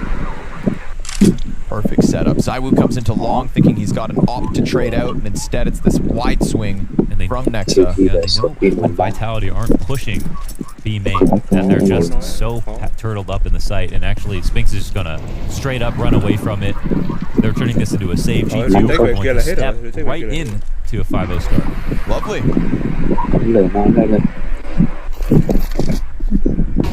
It's been meticulous, it's been well planned. This is more a map agnostic thing, but this is also the scary part when they played against Virtus Pro, right? They had an amazing first map, then they atrophied really hard after losing Dust 2, then they got crushed on map 3, right? True. And that's only, it was hard to understand why that happened. Even, I was both saying, I have no idea why that happened. That's a more mentality thing than it was the map pool or who was supposed to be playing well, besides Apex, who again, he's having a much better day, or at least did already over on Inferno. And in an even weirder state of affairs, that second map versus VP was also looking like Vitality's, right? They atrophied halfway through it. Had a huge lead, took 1-3K from Electronic, and then we never saw Vitality for the rest of that match. Yeah, that was when their CT side, it got disconnected. You can really tell when Vitality aren't communicating on their CT sides, because when they're lively, they're rotating a ton. So many pick plays, so many double ups in different positions. And you're seeing that a little bit here on Anubis. You see it the most on Inferno so far. But that was what fell off into maps 2 and 3 yesterday. That's what you want to hope doesn't happen again. Remember that round where they had 4 players in the B site, but no one was really doing anything. Then they left dark control, they left main control, so they knew they were coming, but they weren't really proactively defending anything. They were sitting and waiting. So again, you can tell when the communication starts to fall off. We're a lively bunch, 1 map ago, now sitting down 5 rounds, but back in with weapons at the very least.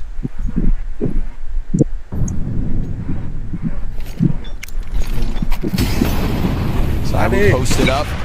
This shot, they're in. Behind the pillar, he dies. 2 shots out, no contact. Oh, Nico, nice headshot. Modesty hits a zinger, and that's what you're looking for if you're G2. Another quick and easy entry into B. Another big round from Modesty and Nico.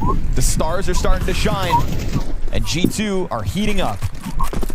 Big time. I'm not sure why it is, but Vitality's just been like not really fighting for dark at all. You know, there is always a game like you watch, like, for example, Brain play dark, or if you watch Dom Swing dark, for example. They're going to fight it to the point that they're putting pressure through a smoke. They're constantly trying to make you take damage on your way up canals, right, while you're vulnerable walking forward. They're at least feigning the pressure even if they don't truly want to commit to the fight. So Vitality here, they're not even attempting to put pressure in.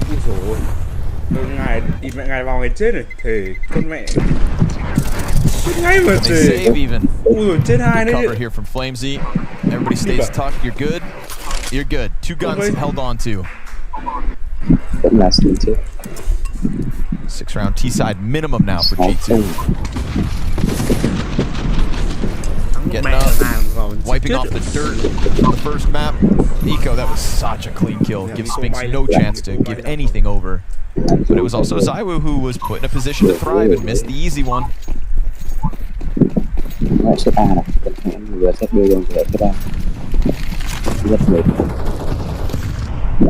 They don't come alive now. We're going to be left here scratching our heads asking, where did Vitality go between maps? On an individual level, they have disappeared.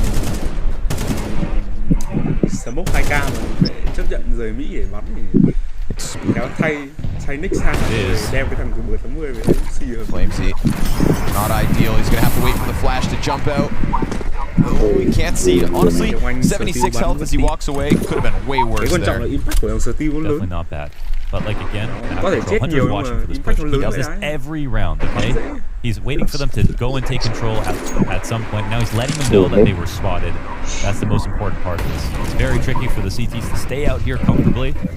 And now they're trying to make Vitality insecure. This next kill is everything. This is when Vitality are most desperate.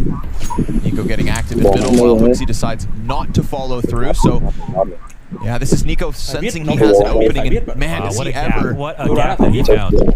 Beautiful. A little pressure on long A, and look what it serves up. Saiwu turned the wrong direction. Nico wants more. In between both. Clinical execution.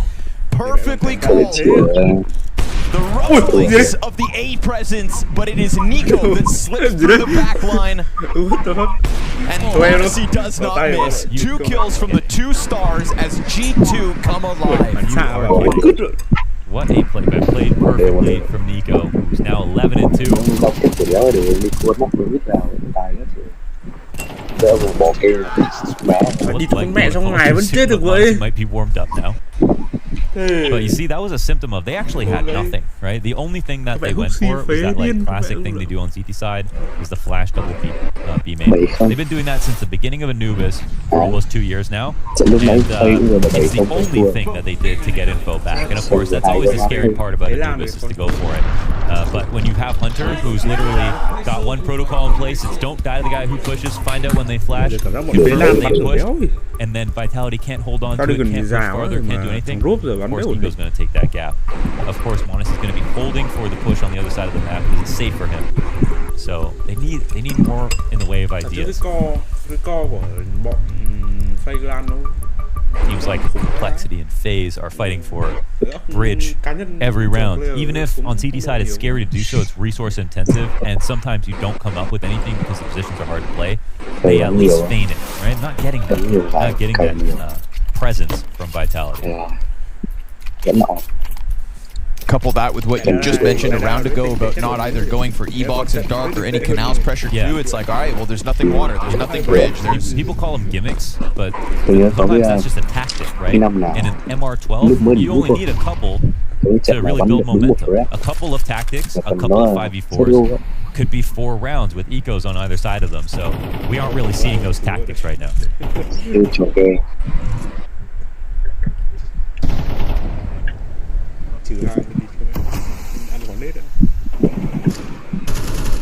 Look how quiet the map is.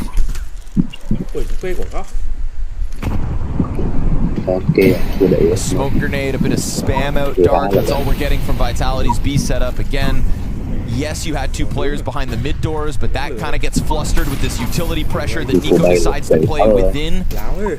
Apex gonna try to swing door. Nico does a great job of getting against the smoke and goes unpunished for that missed jump too. No trade frag despite ZywOo being right there for it. Apex kind of swings out before ZywOo can tiptoe with him. And so another 5v4 comes out for G2. This flawless T side on Anubis will not stop.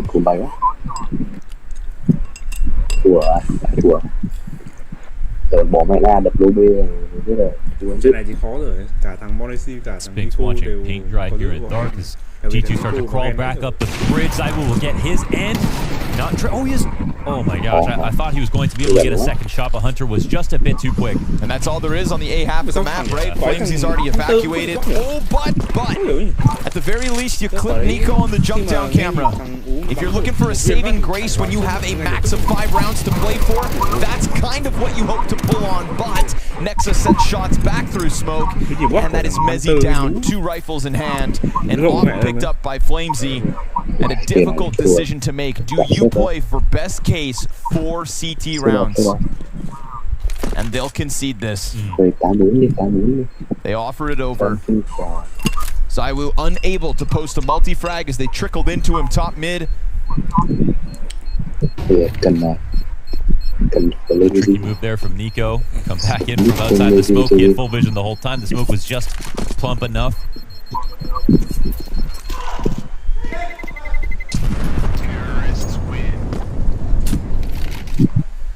G2, they're working the body right now. They're roaming around. They're finding new tempos to go in for things. Everything's flowing.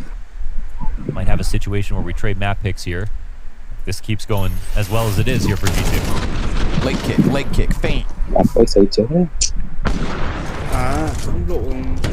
Mouse jump. Sprinkle in whatever you have to.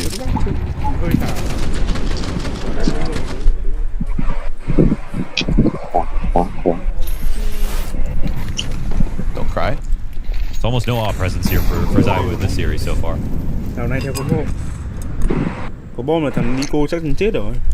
Audience C and ZywOo both will either take a step into the other.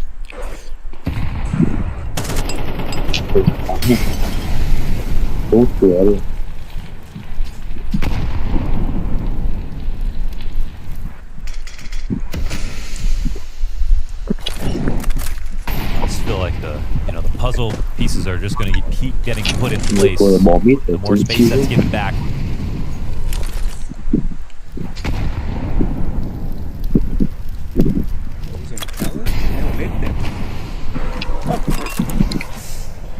He's been pressured off of Fountain every time he plays up here. Flamesy has not been able to get a hold going from this spot. It's about as far as he goes, to be honest. That's why those nades that keep zoning him just do so much damage, keeping him muted at 2 kills, just like everybody else. Right.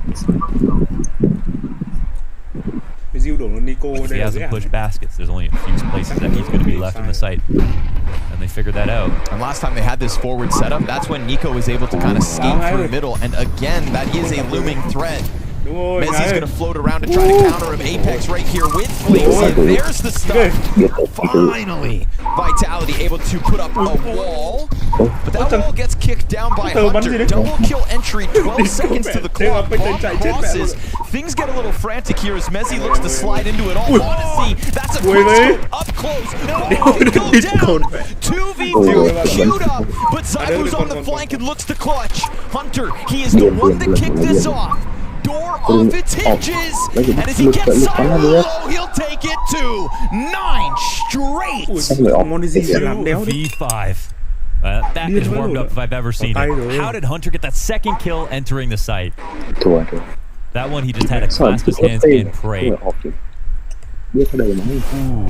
that's disgusting. And obviously the timing here for Mezzi is no good. The smoke's coming up, and Modesty's looking to fall back out of his position. Wow.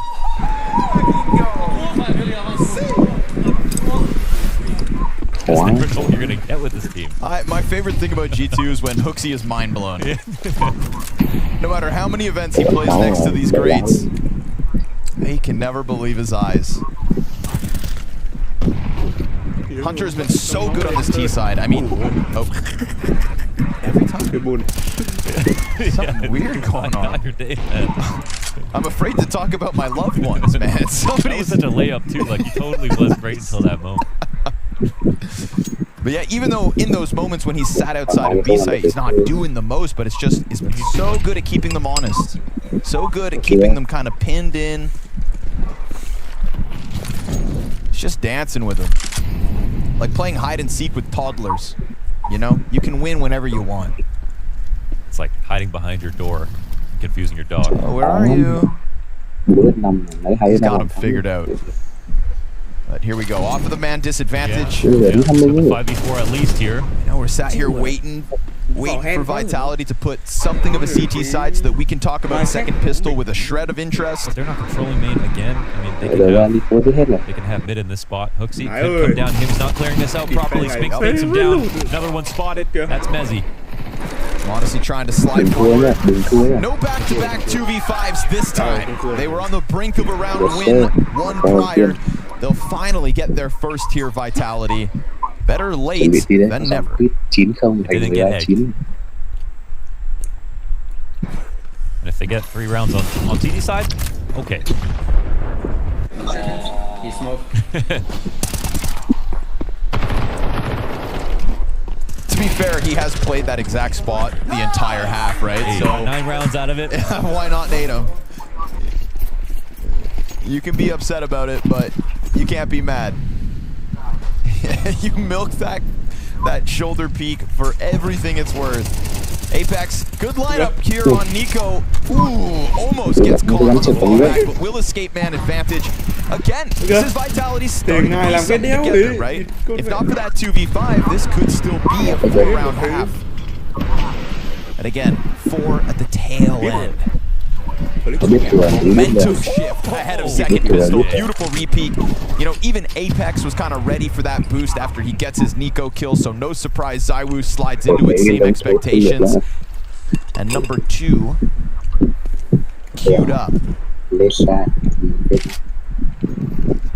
Surely Hunter can't kick off another 2v5. He's over towards the bridge. It's going to have to be next on the A entry.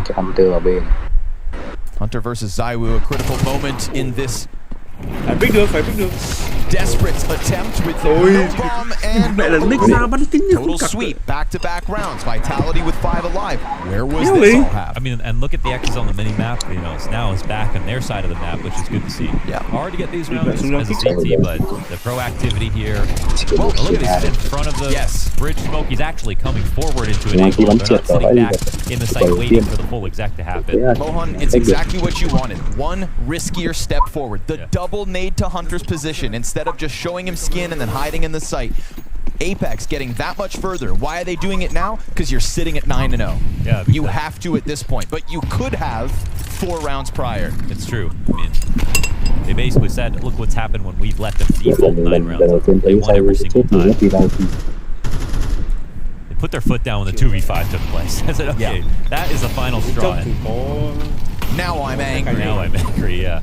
We'll find out if it's too late or not. Chắc là bẹt phi giữa mid bắn, Morrissey đeo bắn bên nào vậy? Ảo vãi ra. Không đau đâu, không đau. Tôi trượt ra. Nhưng mà biết Morrissey nó rồi, biết rồi. Biết rồi. Thế là không sao gọi là. Made me again, I dare you. Yeah, see where Hunter, one bad thing happens to him on 1 round. Oh, nice push from Zach. Oh, another. Lit it up. What just happened? How do you get Hunter? I don't know. He literally ran after that kill. Coming back in with the recovery, but the plat player is able to find him. Lại còn Sena, địt mẹ. Phải cứ thằng dây ú làm gì đấy? Cam bị gì nhỉ?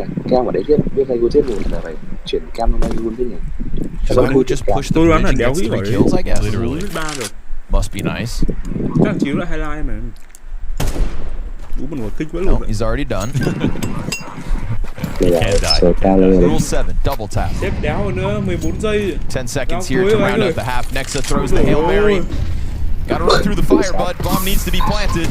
And they'll stop him right then and there. So a third one off of the back of a somehow Zayu 3-piece. Highlight nữa, xem vào đấy. Hey there, Dust 2 dwellers. It's time to wake up and smell the chicken and mushroom noodles. Ever wondered when you'll finally get a taste of American coffee? Nestled in the heart of Dust 2, American coffee has been promising to open its doors for what feels like forever. Peek inside and you'll find the perfect spot to unwind, if only it were open. Imagine a place where the aroma of freshly brewed coffee fills the air, where every corner is a cozy haven. One day, this could be it.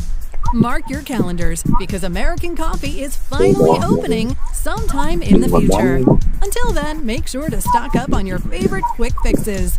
You never know when you might need them in Dust 2. Highlight đâu? Lại cắt luôn highlight.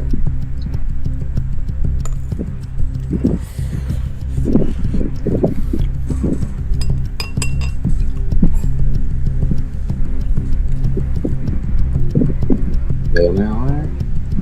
Nhưng cả trận bắn được mỗi quả highlight cắt con mẹ luôn.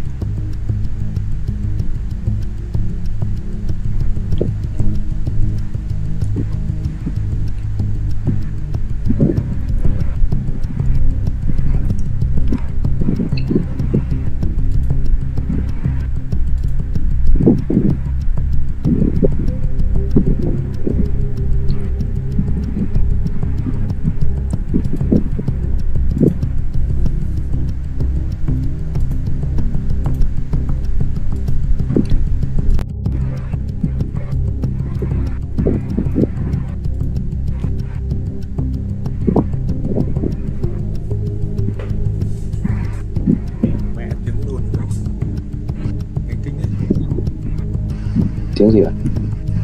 Có gì không? Có cái đéo ấy. Tôi vẫn lột. Từ bật. Đó có con lột. Cái ma. Kinh.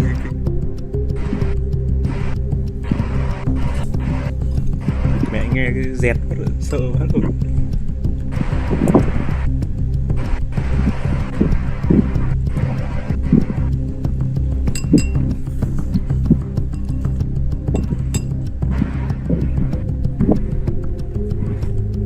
Sẽ khiến chat mình vào replay hơn.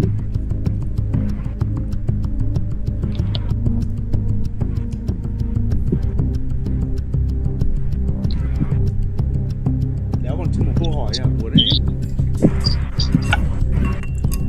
Chán. Là xong câu hỏi này chứa highlight rồi. Rất khác.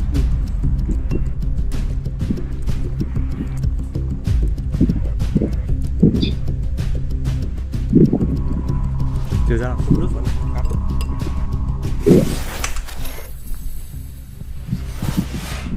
Well, we gotta see it, don't we? 3K from ZywOo to close out the half. Walks across the bridge. Oh. No, there's Hunter still. Oh, man, okay. That was slow-mo. Yeah.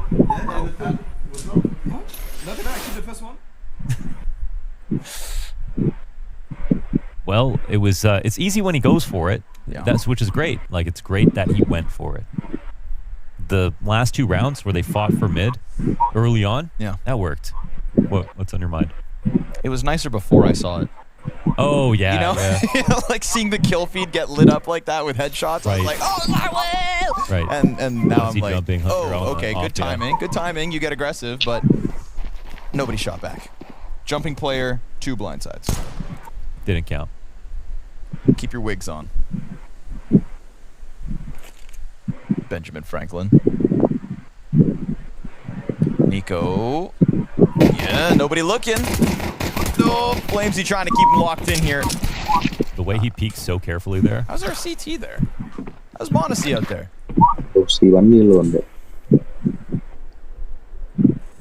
Oh, they've still got him stuck in. If somebody comes at bridge, that Monacy kind of feels doomed, so he's feeling antsy, like he wants to make a move. Mezzi's gun is getting emptied, and Nexa finishes it off. So that should be 2 CTs still confirmed. Bomb plant for long. ZywOo takes the cave. Oh, smoke goes too far. That's timing. It's also not watched. Vitality may not see this one coming. Nexa's going to have to clear out every single corner. And remember, bomb planted for ZywOo deep CT spawn. He hears that very quick sprint over. Monacy tries to elicit the peek. ZywOo insta headshot. Nexa's got the nice return, but ZywOo just keeps hitting. Man, him with pistols, dude. Was that the P250 again? Yes, sir. Yeah. As usual for ZywOo. Best on the P2, best on the goalies. What can't this man do? And we see Vitality needed this. They did. They got their 3 rounds at the end. It was a 9-0 half. Getting shades of Navi phase right now.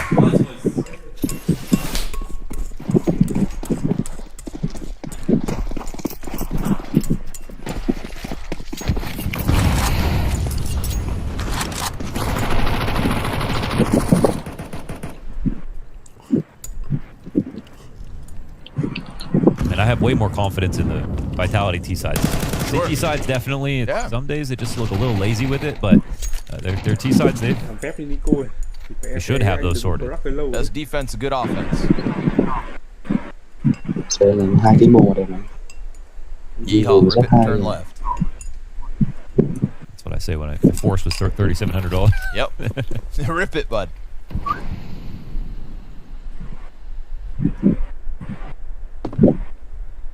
Get out there and hack a dart.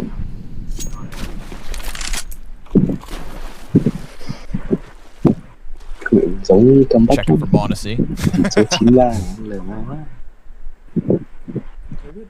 You go pistol stacking here on long. Ooh, this is a dangerous one, right? You're gonna stack this up. This would be the way to do it. They're not volleying either. 5-7 up close. Oh, okay, safe. Nicely done. There's still the scout to play, and he gets a little more damage in on ZywOo, but pistol setup can't prevail in the face of the Vitality. T-side starts.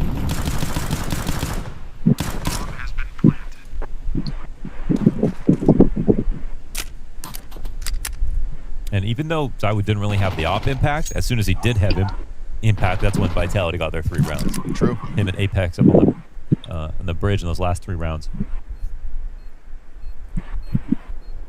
Took him a little time, but he's putting it in place. Another 2 kills this round versus the easy ones.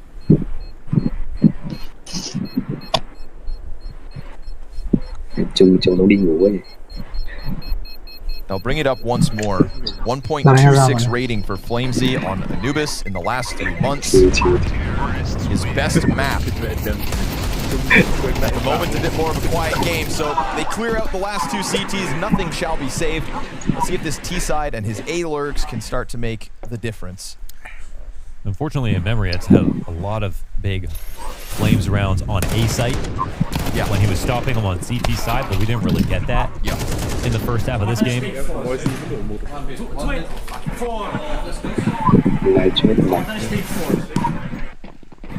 Everyone's hitting everything. At least it's not each other. Yet.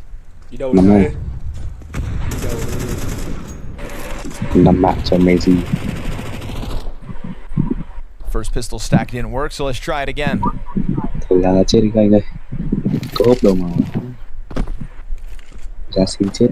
saying, right? More faith in the T side. Vitality, no slouch on an Anubis offense. Nico, will he take that risk? Good flashbang, but there's support here. Mezzi draws him in, and Apex cleans up the mid-kill, so nice and easy. Vitality from the pistol round win to now. Not a speed bump, not a hiccup, not a bug on the windshield of this Vitality comeback. They're the ones who are up a map. Mm-hmm.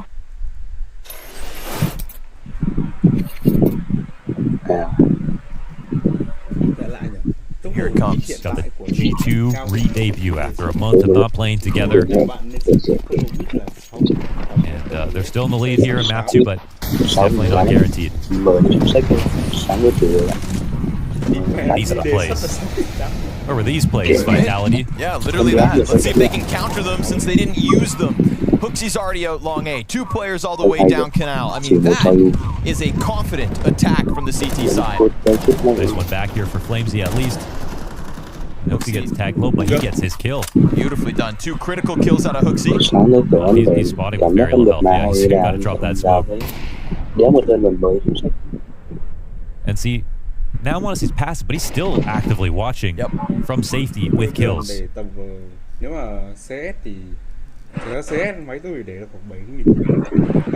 still push baskets.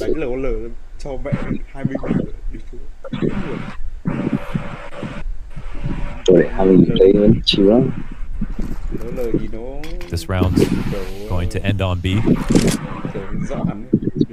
It may not even be a split. 2.5 belts of utility here for Vitality. 35 seconds on the clock to get it done. Nexus Molly could stuff them. Oh, another smoke. Yep. That is tough. Vitality have to make a difficult decision. Jump too. Throw caution to the wind. They pop it open, and all that does is cost Flamesy. You got another. Oh, now they're on smoke as they just go back to save. Cheers, love. The cavalry's here. I mean, if that round doesn't explain everything that Vitality should have done in the first half, I don't know what does. Yep. I'm glad you hammered home that point as much as you did, because here we are early on in G2 CT side, and we get a perfect example of it, putting, you know, one of the final nails in this coffin of Vitality's Anubis. And the idea is, even if you don't get your kill when you come out this far, you burn time off the clock as the T's have to go back regular map control. They have to go do normal things now. It takes them extra 20-30 seconds. Then by the end of the round, that's when ideas like that pay off. But they also get the kill. And they also are aggressive on both sides of the map, which is great. Had their cake and ate it too. So a third time out here, called for Vitality, one last chance for Xtaz to get into the mix.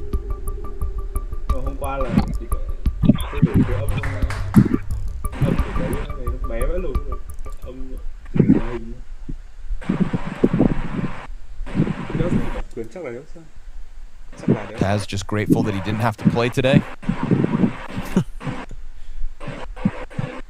Bet he was half excited though. Just half. Yeah, a little bit. Got out of bed, he was definitely DMing. Just in case, I'll get my revenge.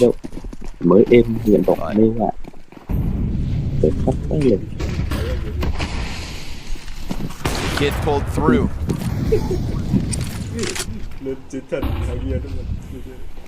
They're cautious about another aggressive stance being thrown out from G2. We'll see a bit more of a slower approach, perhaps. Not wanting to get caught out with flashes. Mezzi's clearing corners on water.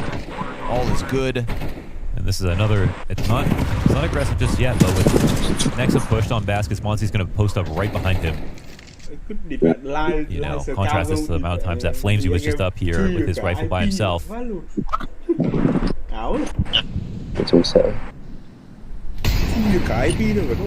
The fuck? Địt mẹ ma vậy luôn. Cái đen cứ vậy. Pressure's coming towards Nico.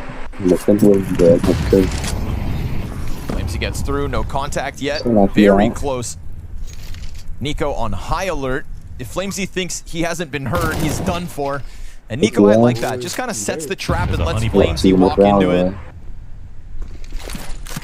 In that late resmoke 40 seconds, they wanted to step in. And they still have forward control here over on the A site. Bomb sat the top of T steps. They got to pick that up and make a decision now. Spinks is sprinting over for it. They're going to try to take long first. Monacy here to help out. Missed shot. Nexa and Monacy, both the defenders die with nothing to show for it. And the mid player steps through fire, so Apex is ready for it. ZywOo just holding and waiting for the camera hit. Smoke goes down first. Bomb to be safely planted, I think. Yeah, we're good. ZywOo recovers his vision. Hunter can't get anything. That is a sweep of the defense. Okay, they brought it back. I mean, it was definitely desperate towards the end, but they got both kills. There was obviously a shot miss from Monacy, but he was turning from a flash.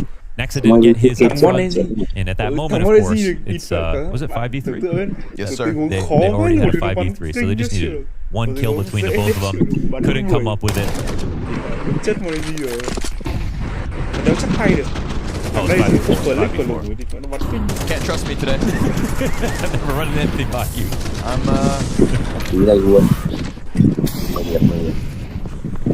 You're like a bald barber right now. Yep. Can't trust me. You're like a skinny chef. Team fight tactic roaster.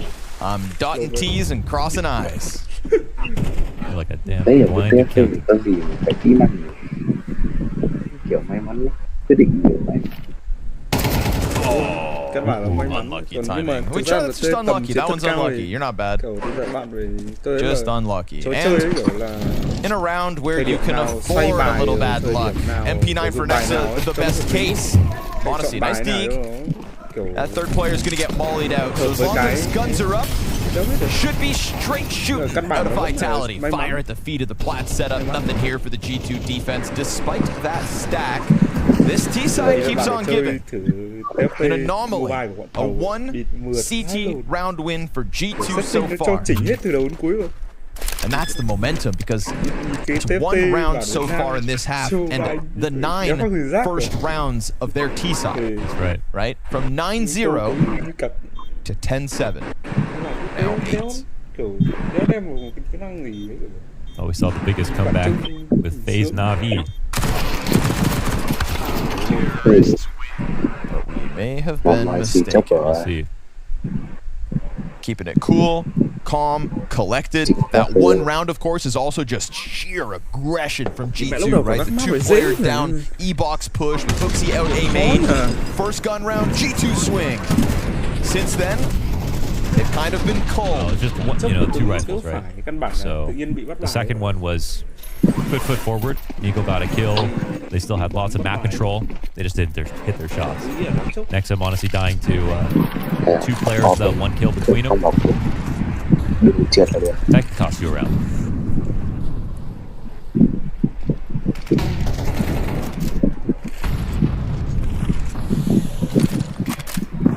Ai nổi bột mà.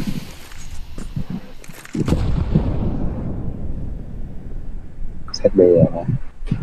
Ooh, offzone around to help. A lot of pressure now. Actually, this exec looked like it might come in just a few seconds. Oh, ahead of the smoke. They're going to go for jail. Hooksy, grenades in hand. Oh, no, his support's gone down, and Hooksy's still just chucking out nades. Sheer pressure out of Vitality. They pounce in, and they go deep. Spinks has got cave. There is no stoppage there from G2 whatsoever. Yeah, that was nicely formed from Vitality. They basically had no idea that was coming. Of course, part of that is the main attack coming through the smoke, so they're trying to find a moment where Monacy doesn't rotate over. Look at the damage under Hunter and Hooksy's dead cards. 3 damage from Hunter, 0 damage from Hooksy. All that util you're trying to throw out to stop the hit, it does literally nothing. That was definitely not very convincing, and a very good sign here for Vitality.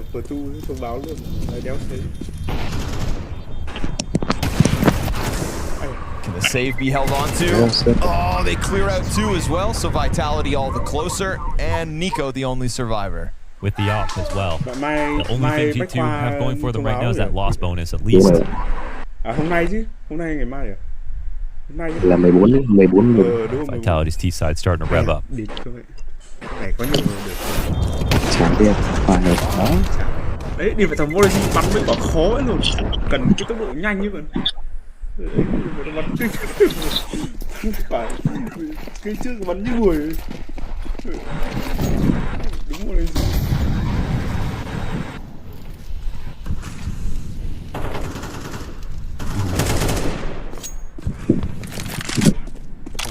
Thấu đang đi tới lúc đầu frag nhất rồi 2011. Pistols again, looking like a tie. What a welcome sight. Welcome to the party, ZywOo. Slowly but surely, couple kills every round. Hold a little more passively. This could be it for Nico. Oh, he's in two lines. The flash is amazing. Okay. Dissects the mid setup of Vitality. God, that looked like it was going to get slammed down, and he comes around with the flash. It is perfect. Modesty gets 3 assists. He has his deagle out. Bạn để yêu đi phải thằng Moisey. Hot on the trigger. ZywOo finds a back turn. Oh, that's not small. But Hunter behind the pillars got his cover. Mezzi gonna have to try to run in desperately, grab that bomb, and it's not gonna happen. Nico with the 4K. Wow. What a moment right there. Of course, you can see there's like a 3-frame difference between them about to see Nico and then just start shooting, or that flash coming out, and what we just saw, which was Nico getting a 3K on a bunch of blind players with 3 assists coming out from Modesty. I don't know if that was a mixture of the HE grenade that landed plus a deagle shots, but he sure as hell makes Nico's job a little easier. That was going to be embarrassing for Nico. Just looking at the wall, barrel stuffed on the double door peak. So committed to trust this flash, and timing couldn't have been better.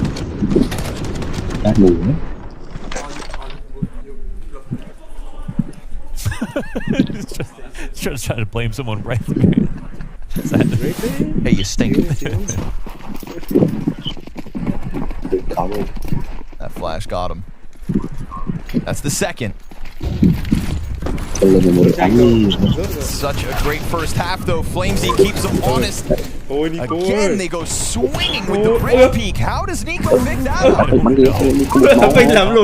Next, then, off the long peak into Mezzi, grabs the next one. Man advantage here for G2. But this will empty their bank accounts. That is a tough spot now. This is still a winnable position here for Vitality. There's one down, Nico's low.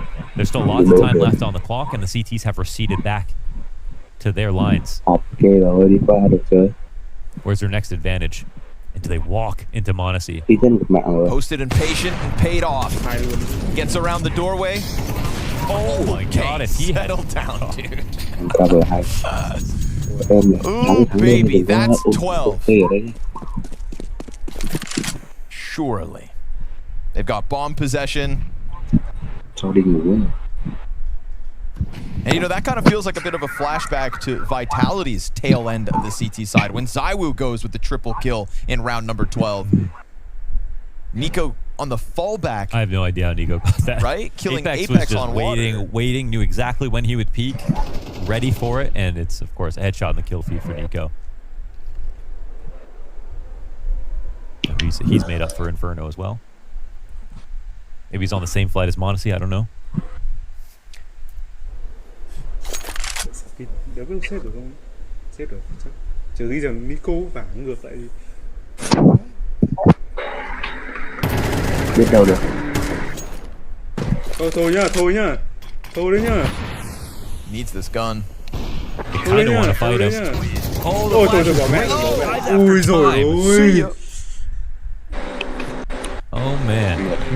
Wait, not on Taz's watch.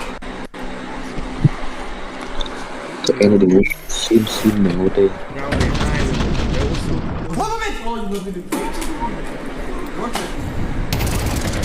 Cái cậu rồi, nhớ by his head.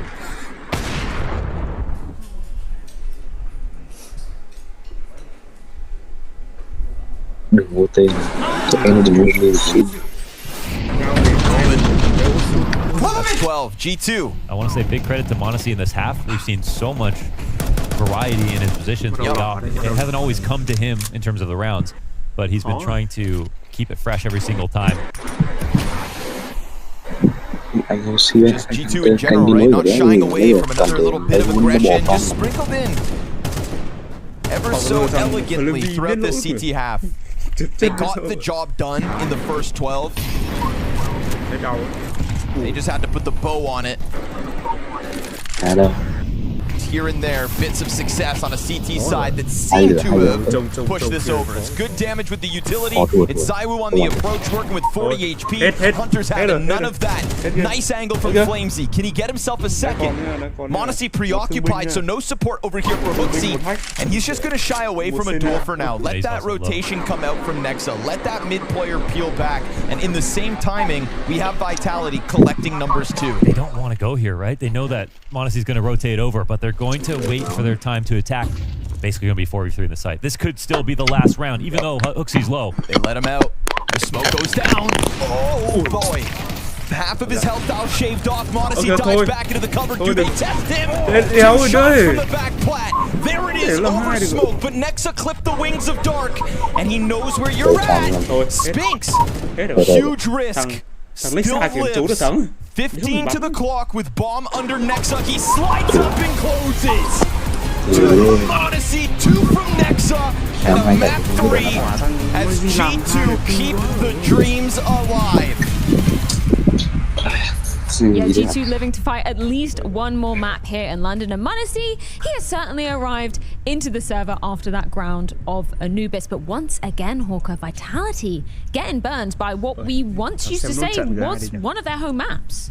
And another map where Vitality just seemed to go on a horrendous streak for a big period of time. That is an ugly trend that they are dealing with right now at this tournament. For whatever reason, it feels like as soon as a couple of those early aggressive maneuvers don't work, it all starts to go wrong. They don't seem to be able to get back on track from that position. And the scary thing for me was the way they did start to get back on track was actually with 1 or 2 Apex rounds towards mid. He finally got them back a couple of rounds in that first half, but it doesn't feel like he should have to be that playmaker. He ended up not having a great game statistically, got a couple of big rounds, but man, on the other side, Nico just so good in that first half. Absolutely popping off. I think we should start with the good and then maybe go into the bad and the ugly. The good coming out of that map, certainly Nico. He was off to an absolutely flying start when G2 were up, what was it, 9-0 at the start? That was absolutely insane from him. And yeah, great stuff from Nico through and through throughout the duration of this map.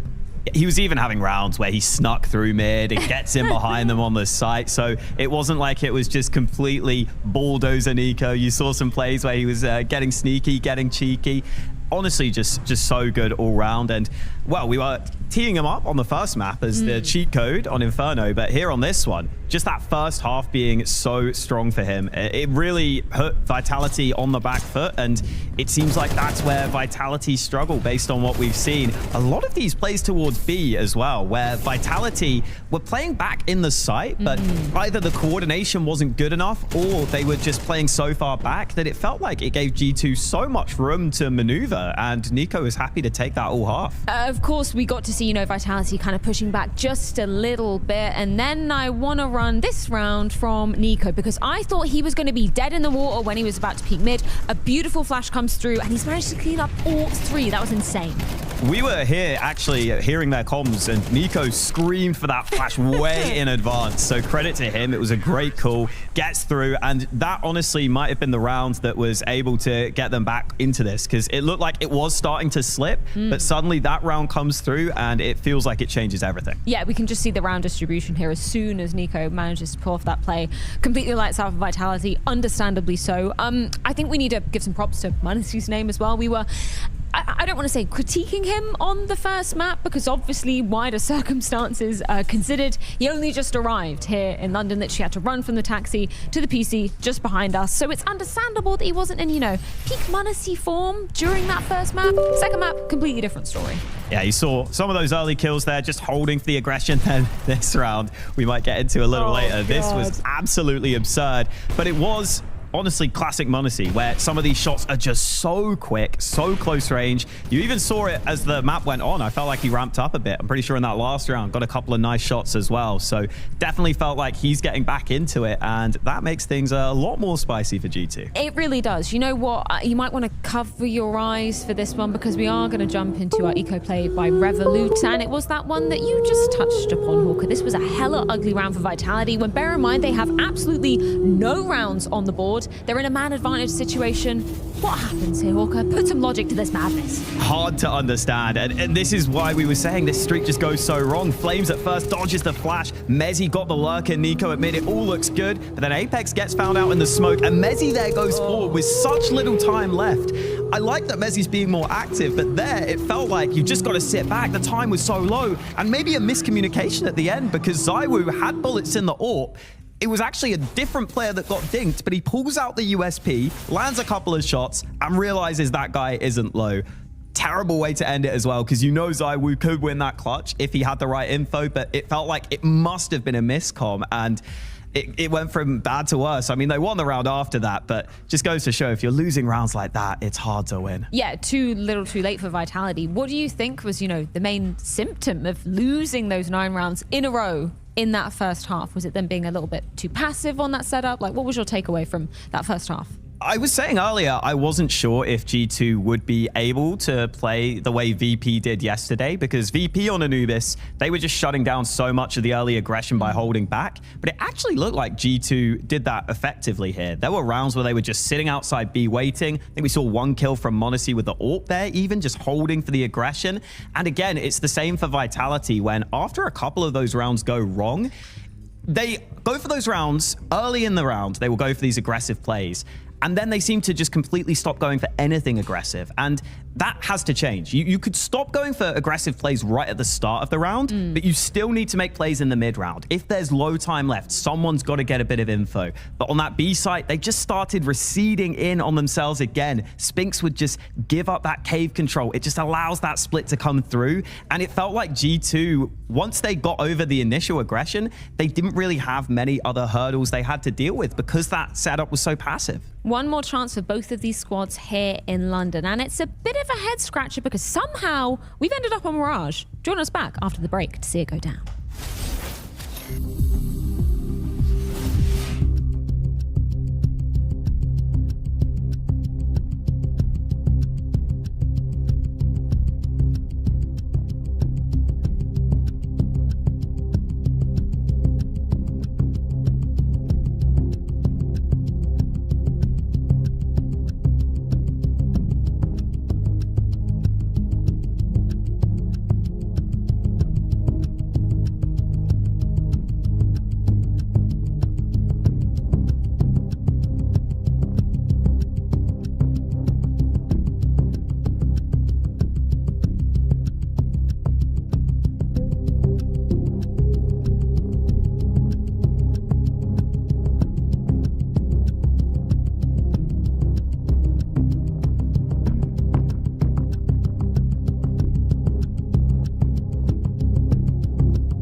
One last map for either G2 or Vitality here in London. And it comes down to quite a curious case because we've somehow landed on Mirage. And why this is curious is because G2, last time they played this, February 2024. Last time they won it, October 2023. How on earth have we ended up here, Alex? It's a brave call from G2, but at the same time, I almost love it in a way where Vitality actually have no clue what to expect. And so facing elimination, you don't get the chance to prepare for G2. You don't know exactly what's coming. And G2 on the other side, I'm sure they have been putting some time in because they've been floating this map a little while. No one's taken the bait. Vitality decide to do so.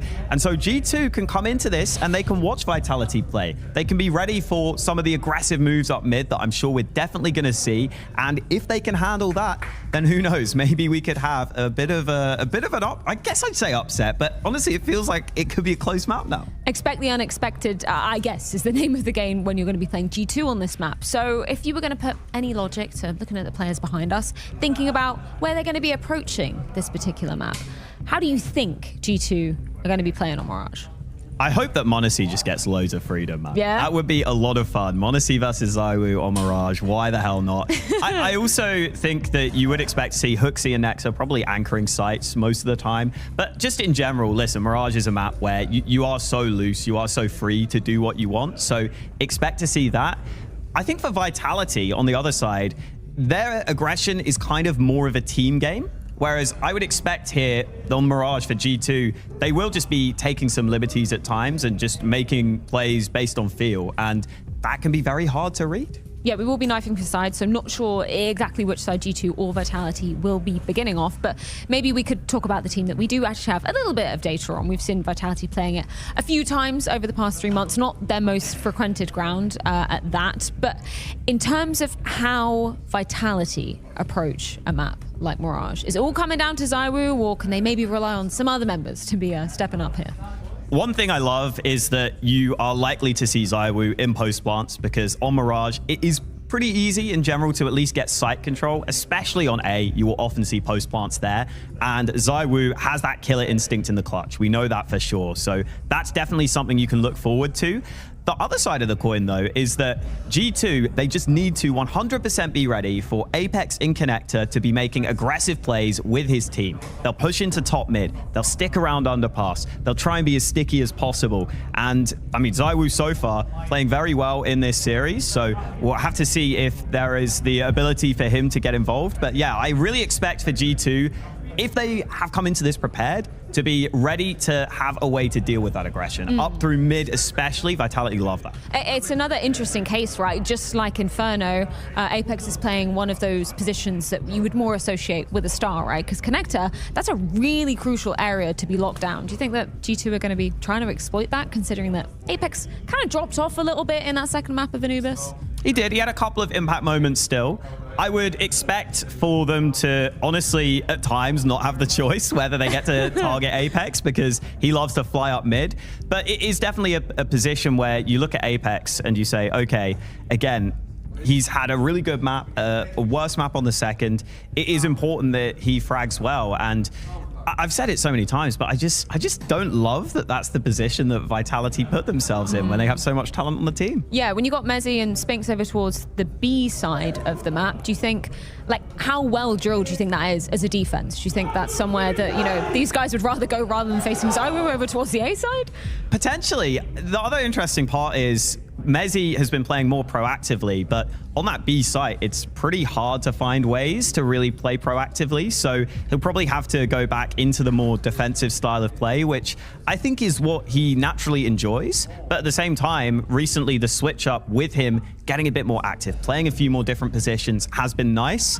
And your B anchor is not really going to get the chance to do that as much. So that's maybe a little bit of a shame for Vitality, because I actually think his CT play has been really solid here, but you don't get that same freedom on Mirage. And it's made such a difference, hasn't it? Since we've seen, you know, basically all of the members of Vitality getting a bit more aggressive. We heard it back at Dallas that Apex, you know, had a long chat with the team. And after that, they managed to make it to the grand final. So I'm obviously hoping for the more proactive play if we do see them starting on the CT side of things. What about the T side? though? Who else you keeping your eye on? Oh, gotta be Flames. Flames, some of his entry routes and the way he just hard commits to entry routes on Mirage is really fun to watch. Sometimes it almost feels like he's trying to beat the utility onto the site, and that can sometimes work. So his aim alone is a really great asset for Vitality on this map. He can easily crack them into bomb sites in the first place, and it gives them a really good opportunity on this one to get into some good positions, win some rounds on those individuals.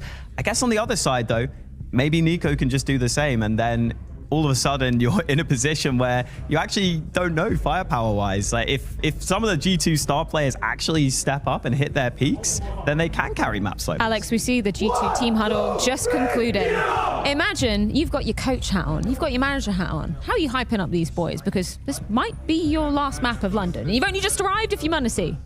I think if I'm G2, I'm actually just saying, listen, they don't know what to expect. We can actually just play with as much freedom as possible. I want you making plays. I want you making them uncomfortable. We've seen that Vitality can have, I don't want to say mental collapses. That's a bit too extreme. I mean, but they can have big streaks going against them. Fair, yeah. I think we've seen them capitulate You sometimes said it, not me. mentally. Well, you put the words in my mouth, Hawker, and I'm going to ask you to put some words in your own mouth in terms of predictions. Obviously, we've gone a bit topsy-turvy in which team is taking which other's map. Who do you see ending out this third with a W? I have to back Vitality still. I have to. They should have the fundamentals down. They should have the cohesion more down. The thing with G2 is at any given moment, NiKo and Manassi can just win you maps. And that's been the narrative the entire time. That's why they were able to win Dallas, is that these players are so exceptional that they can just stun you from out of nowhere. So for Vitality to even be in this position is already concerning. And now it's going to a final map as well. Yeah, if Manassi and NiKo are in red hot form, we all know what can happen. But I'm curious, Connor, Mo, how on earth have we ended up on Mirage? Well, you know, some people might think that Palka's waffling a little bit by saying that NiKo and Manassi can win you the map by themselves, but that's just the facts. Yes. You know, they are two players in the world, both on the same team, that can literally just win you the map, and that really is going to be the story here on Mirage. So we've got now a matchup where Vitality are coming off a win at Dallas over Spirit. G2 don't play this map anymore. Nope. So there is an expectation for Vitality to do well, but yes, it has to be said that Manassi was the best op on Anubis. He is warmed up now, and NiKo knows how to play this map. Damn They've right. all played this. At one point, it was a core map for the team that is G2. So you can expect them to play well, and even if Vitality might not know what's new, they know that G2 are going to be ready. See if Manassi had any tricks up his sleeve on the plane ride over to London. From Heathrow to the deciding map against Vitality with Wembley on the line. Def and Smooya, the only two British players to step forth into this venue with a crowd. Mezzi wants nothing more than to be the third to do so. He said there would never be a better time than now. Let's see it. Nexa wastes no time jumping down into the B-bomb site. Spinks just one bullet executes him. Hunter will bring this one back a bit, though. That's out from jungle. He's found his impact. This is going to cut off the B defense. Apex's position's found out. He gets a second. Oh, killing Hooksy there is huge. He's not able to get a third. Hunter doubles down. We get a little delay in the action from Manassi, now trying to piece this together, but luckily for him, he has the bomb. And he just heard that jump from ZywOo, and nobody from site spots him. So he should be ready to just steamroll ZywOo. Yes, and with that, B site clear for the taking. It is. The 1v2 is on. We've got two Vitality players very far away. Honestly, we'll go for the cat plant, which is interesting because that means he could fight forward out of it. I'll go up into apps, and time is starting to tick. We're talking about two players coming in with no utility and no kits. He has no idea as to where they could be at. He's got to be cautious about everything. Cat plan is to throw him off. Does it work? It's been a long day for Manassi. And it's a long defuse for Vitality. They do not anticipate apps. They are watching Cat instead. The crouch! Oh, the crouch! He hits him for 78, but Spinks will stick it with time to boot, and Vitality get the pistol. Ooh, just got away with that one. Did he get headshot through the box for 78? I don't know. I think that was it was just a Glock, so 78 sounds about right, but I mean, he planted there, so they both weren't looking at him, but they also had safe cover for a second. Just the perfect cover here from Mezzy. Ooh, what was needed. That was a crazy round, though. I think he shot him in the back of the head through the edge of the box for 78 damage. And there was no time for the second guy to defuse. That's close. Yeah, no kits. That's had close. to get that one kill. Zywoo's going to find Nico. Here is the force buy out of G2, bolstered by the cash injected by Monazy's bomb plant. His hands on a Galil alongside Hunter. They've got one locked in on default. Oh, and Flamesy, nice. Up from Palace, gets his Apex off the bomb plant. And all is good here for Vitality. Looking like a nice, clean conversion. So, once upon a time, G2 best team on Mirage. Well, it's one of their favorite maps, put it that way. They definitely won it a lot. It was once upon a their time. go-to pick, yeah. Yep. So that was with JKS. Some people don't want to hear this, but that was a go-to pick with JKS. They played 4 maps with it since picking up Nexa. They lost 4 maps straight. 2 of those were online, to be fair.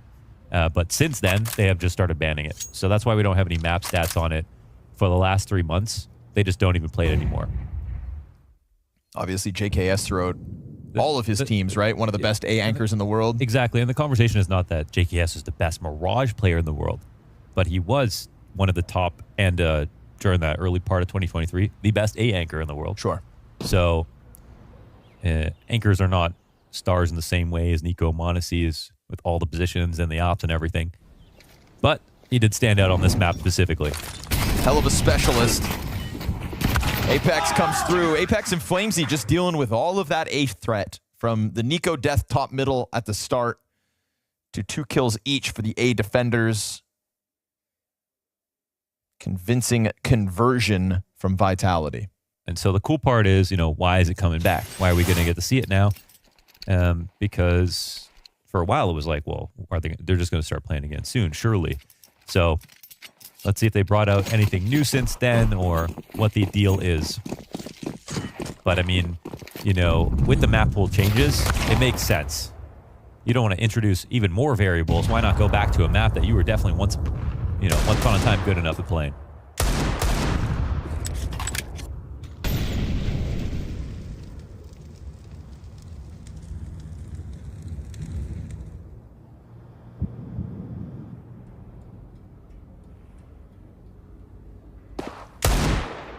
Just love to see a general CT side from Vitality that's featuring a bit more, a little more spice perhaps than some of the just site anchoring back on Anubis. We get Spinks perched above, and Hunter going to fall victim to that. So can't ask much from the remaining Desert Eagles here of G2. Everybody's starting to power up. Apex up to 5 kills. We know he had a phenomenal start to this series on Inferno. We'll see if he can carry that forward into the gun rounds, because it would be a beautiful thing for him to tap back into that potential. I'd also like to see Zywoo opping more and just more opping, man. Like, his rifling is fine, it's great, but like, where's that op at? Sure.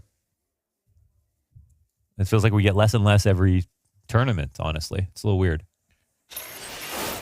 He was one of the first players to say, CS2 op's not working out that well, but you got to find new ways to do it, Mm-hmm. And then, so he just found new guns instead. He's like, I'm still looking for a way. Yeah. You just got to find a way, but it ain't easy. Meanwhile, guys like Monacy have just committed to the job, ironically, not opping in this round. It will be. One of the best to have adapted to the new opping mechanics. Like, Torji is somebody of a specialist who also committed to himself and has had the best career, best year of his career. Mm-hmm. Yeah, Torji's floor has come way up, man. So good. Welcome sites. Occupied sites. Mezzy sitting inside of it. Lets a couple bullets rip. And he'll shave Monacy off the smoke. Ooh, almost getting that second. Apex, tough spot. Where'd he come from? Everybody's dead there. Mezzy, Spinks, Flamesy, Apex dead in a matter of seconds. Zywoo flanking around top mid, out of the play. G2 first gun rounds, first round win. Very nice. After Monacy got mowed down, and I think it was either Nexa or Herxy got brought low at the second MP9. It looked like, well, enough CTs here to stop this, but that G2 explode to make sure they get the fourth. I wonder how Vitality feel about playing against them here. Because like this is a veto where, you know, your analyst got thrown for a loop, right? You're going up against G2, but you're like, I'm getting ready for everything else. If it's Mirage, good luck.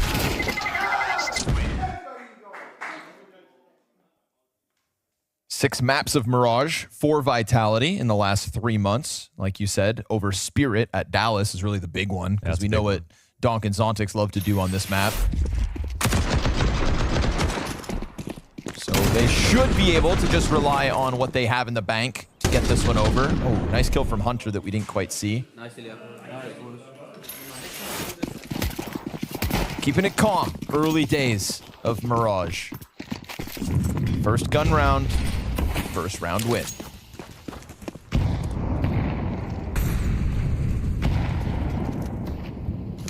And ZywOo on the prowl.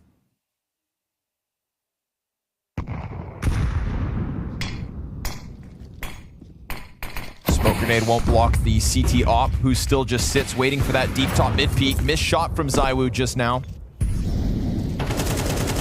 We get m0NESY. Whoa, wow, okay. Catching flames deep on A site, but he is stranded, right? No way for him to escape. He's just got to keep fighting on.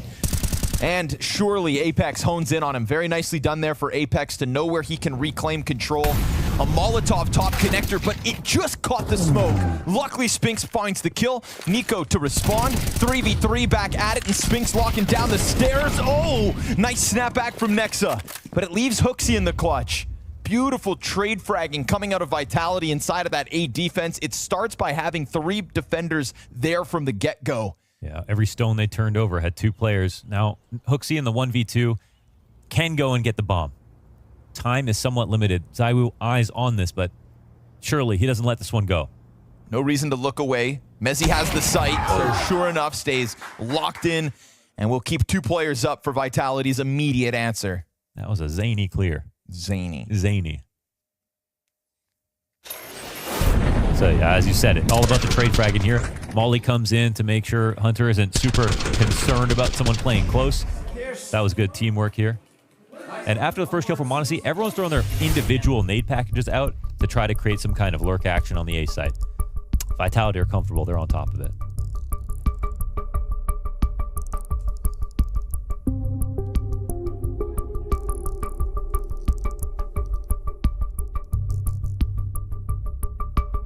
m0NESY did well to catch that kill on Flames. It's actually one of the ones we didn't get in the replay package there, but...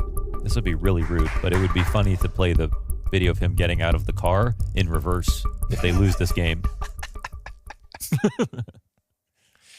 And somebody's on it.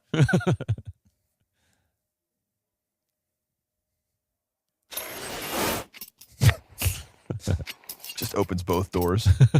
Gets in. Thank you. Is this my ride? Good on m0NESY to have crossed over to Tetris last round. You know, he's kind of the trigger that served for G2 to try and follow up on it.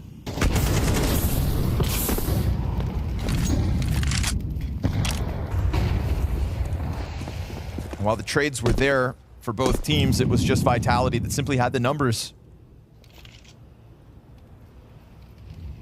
Tough job here for Hunter with the Tech 9. He's the one guy without a gun. He's the one guy without nades. m0NESY also low on util. Riding solo through connector. Nobody peeking just yet, but Apex could at a moment's notice. There's ZywOo's off finding number 1. We like to see. Nico, unfortunately, burned to a crisp, and Flamesy playing the side of the smoke. m0NESY trying his damnedest again to get this done on his own. He's still got Nexa to work off of. Nexa's trying to go for jungle control. He's crossed paths. Oh, but he can't pick it up.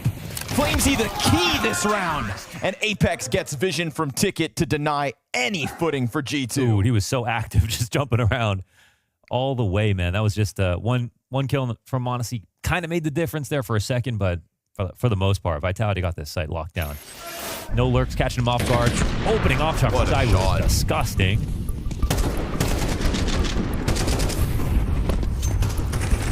And Flame, this is where he's really looking like Dupree, jumping down in through connector smoke. into a jungle smoke. Nice, boys.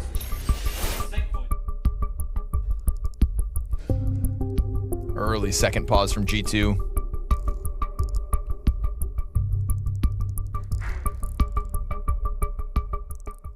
Flamesy just hyperactive in that one, huh? Oh yeah, like he's even going with it. Seeing that like coming out of the smoke, obviously it throws Nexa for a loop, but seeing Flamesy even run into the smoke is kind of crazy. He's not sure where he's going or what he's up to, but it's so funny because that's Flamesy in real life. as a character, yeah. That's Flamesy playing ping pong. That's Flamesy walking down the hallway. He's just always bouncing off the walls. You got to be careful when you're at events with him because he'll just jump out of nowhere and try to scare people.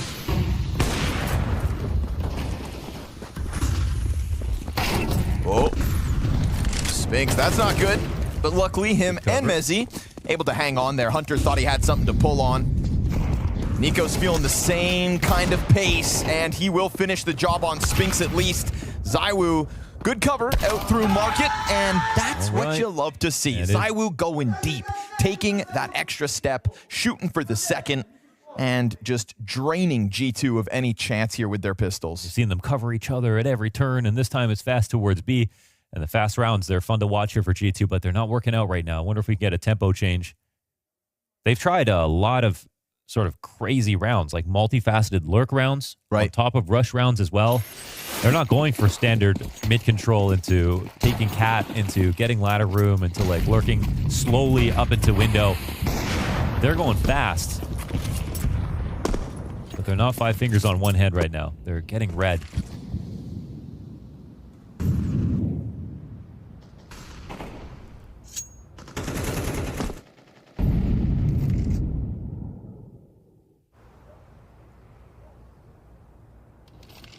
This will be one of the slowest. There's that change up in pace. And riskier for Apex, man. He doesn't even have a smoke sitting in the right side of window. They're not making any noise. Looking to walk by this. Who does this work out for? Flamesy. Oh, man, a ton of damage. And Apex perfectly primed to peek. m0NESY, good cover. Spinks fires off. So now you know the op's coming looking at him. But because there's 2 on cat, they're going to leave Mezzy behind the smoke. ZywOo! Oh, my God. What a shot from Nico. Dude, that's the difference that Haka was talking about, right? Like, the players that can win you rounds by themselves, kills like that. He walked right into ZywOo, knowing that ZywOo was opping on that angle.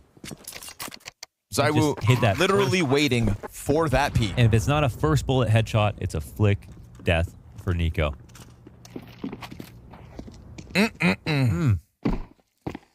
Finger looking good.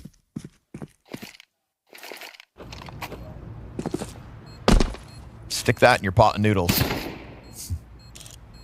m0NESY. Just walking away to keep majority alive here for G2. So, second round. You know, this T side's not too far gone.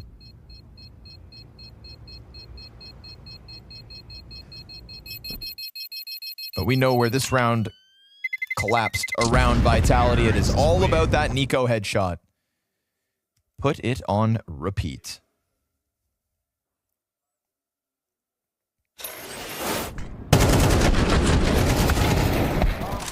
And you knew he was just going to hit it too.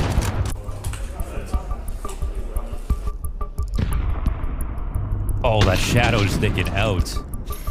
Yeah, it's actually a kind of a... Yeah, that was actually a huge shadow advantage. We got to stop showing replays. It looks so... Wow, that's a... Oof. Not a good look for ZywOo there. No. He's the one upping from CT. But obviously,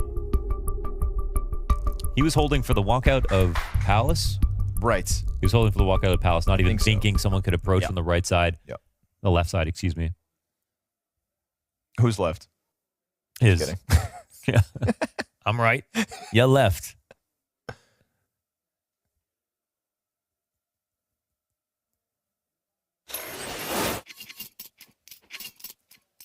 All right, that one ends up leaving a little left to be desired. Still crazy to me that, you know, Flamesy almost gets 2 kills bottom con. I thought Apex was in a pickle, but they end up getting away with a lot there. CT bottom mid. Oh, nice. What a find.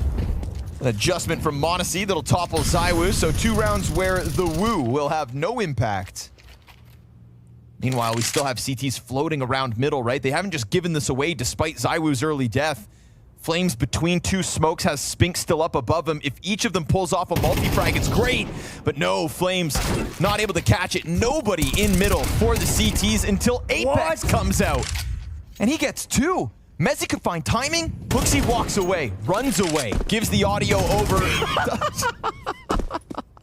No, no! Says the monster on your bed, grabbing at your ankle. Please! Oh, with the tagging, that made that too funny. Get over here. Stop. Oh, man. All right. Mezzi up to the plate. You know, he's always good for a clutch. Yeah, bombs planted open for jungle, so... I'm just run in and defuse. Imagine. He's got a smoke. They've got mollies, but he's got the smoke. The jungle peak didn't see him. He's out. And he's down. Monacy ready for that one.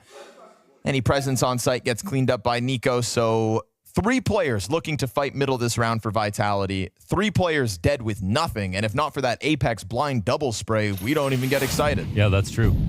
That's such an amazing kill from Monacy. Gotta feel bad for ZywOo there, barely even spotted. I feel bad for Flamesy too, because along that wall, if he had just been watching for the underpass walkout, first player didn't look at him. First player was watching window walking backwards. So Flamesy could have had 1, maybe 2, but timing turns against him. And timing fast. Hooksy tries to go sprinting up top mid. Catwalk is where he is killed, and Hunter's got the recovery frag now. We do have bomb working its way through underpass. And I think now at this point, G2 start to slow it down, but Spinks wants a piece of the action. Oh, Hunter. Critical kills coming out from him. 2 headshots to dismantle Vitality's mid setup again. Yeah, pretty nasty bounce back here for G2. They're getting pieced up in these early rounds. Middle has been a pain point now, multiple rounds in a row. Oh, yeah.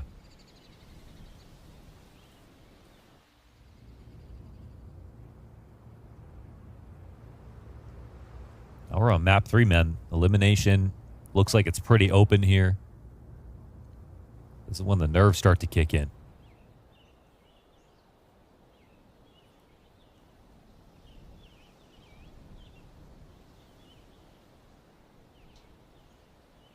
Vitality trying to lift a trophy in the first half of 2024, trying to put Mezzi in front of his hometown crowd. A feeling they know all too well after Paris. And then we've got G2 coming off of Dallas, haven't played with their full lineup for a month, trying to prove that they can do it with this lineup because they haven't yet. Man, 20 seconds. Nico's running through B site, but... Oh, yeah, they're going to A now. 15 seconds. He's going to come try to help. Yeah, but they did take a long pistols. time. Just pistols. 10 seconds. Just pistols. Honestly, out here just spinning. Okay. Okay.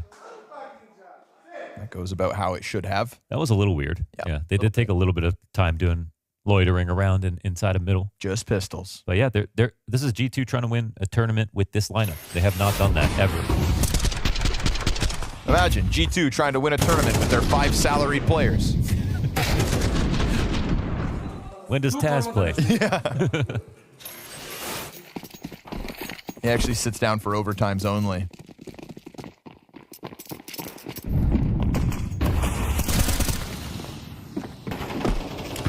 Beautiful clawback from G2 here. Keeping Vitality on a humble 6 rounds.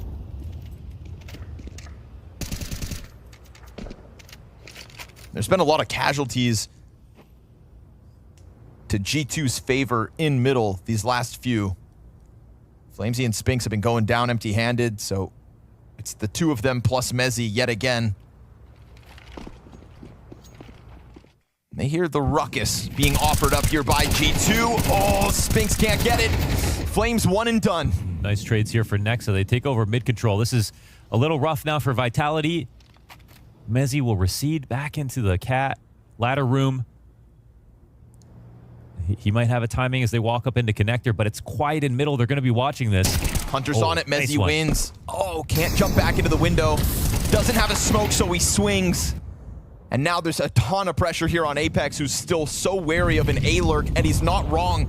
The other two members coming up connector. You'd think the Palace is now confirmed. That's all. Apex, that's a critical first kill. He's so prepared for Palace. He saw the nade come out, so he knew. And as m0NESY gets taken to 64 HP, Apex tries to jump towards spawn. He'll get away with that.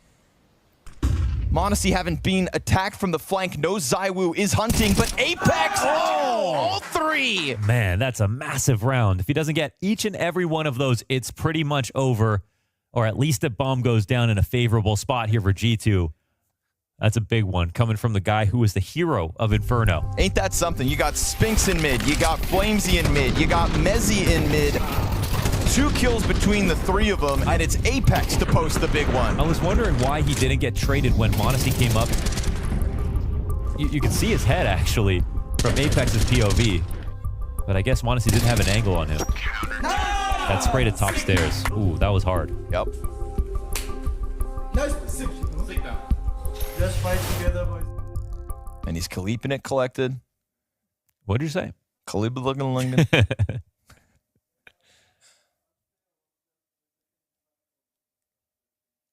No big pop-off. All business from Monsieur Madesclair. It's popping out today.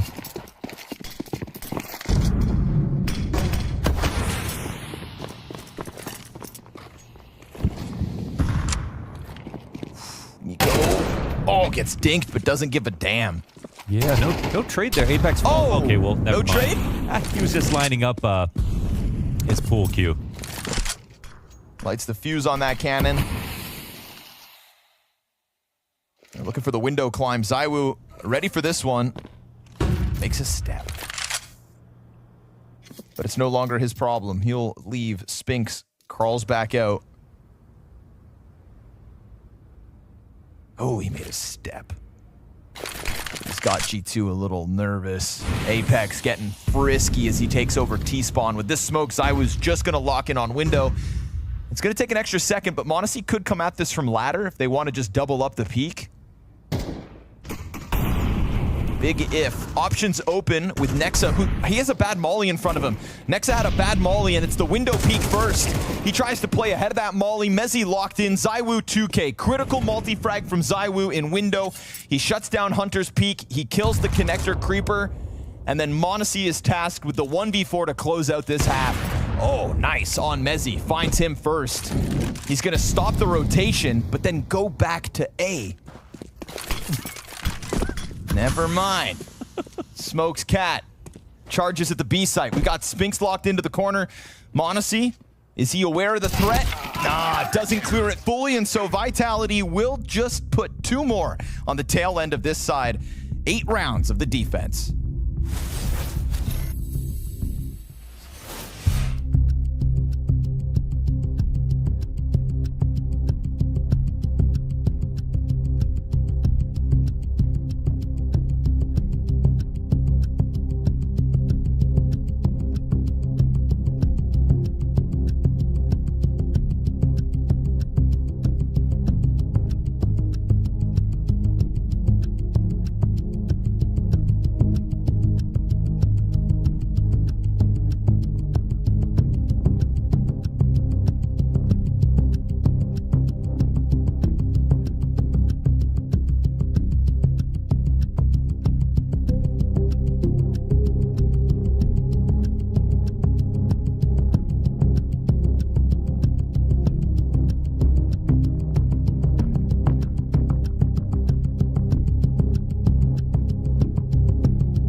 G2's hopes back on Inferno fizzled out in front of them due to one man, Dan Matisclair, on Banana, top fragged the opening map, and here he is again. 14-6 after the CT side of Mirage, just topping the charts for a second time in this series, actively shutting down a couple of very key moments inside of that A site where it felt like G2 wanted to sink their teeth deep. They are left with 4 rounds of a T side and a hot-handed Vitality that lies ahead, gunning for the Wembley Stadium.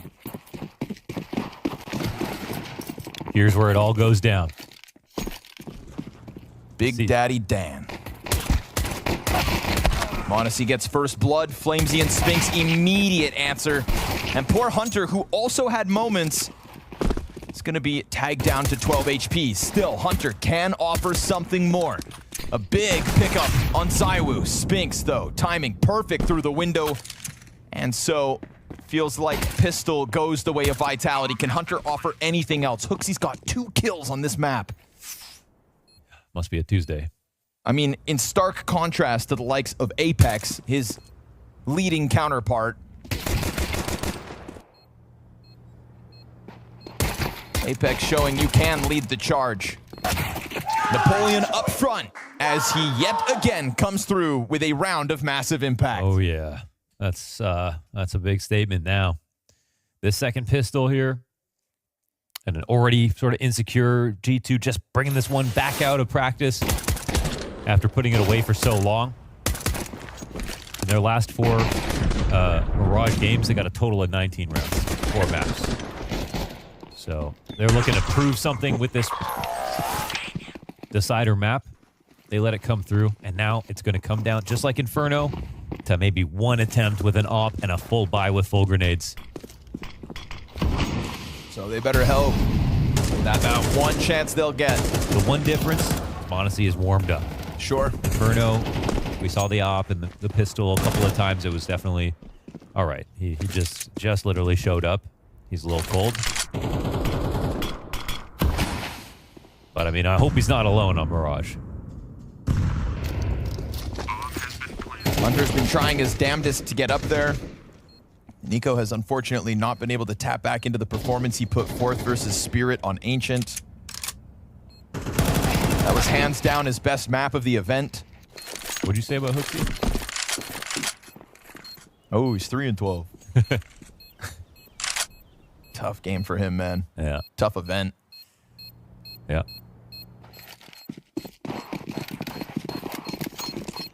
Quick scramble in. Looking to take anybody down with him.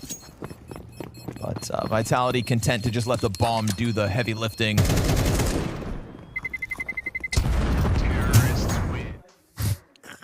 Just like that.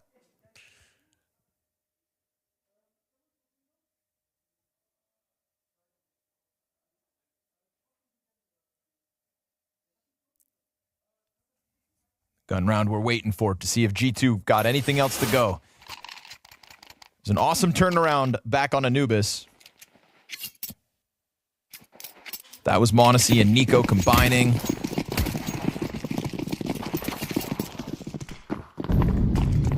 Guns are in.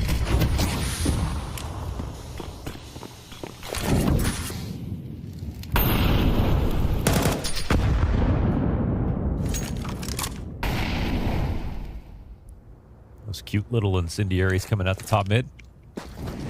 CTs, though, not actually present.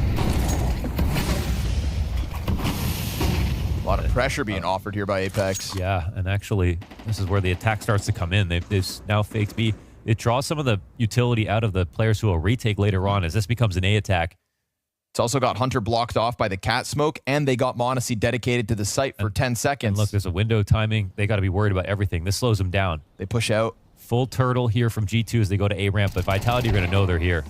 Apex. Oh, because Nico dies to the bomb site, Nexa turns around. I mean, they knew they were both there, right? Perfect timing. There's no one on the site. Nope. They're going to go for cover. They're on Palace. That's unlikely.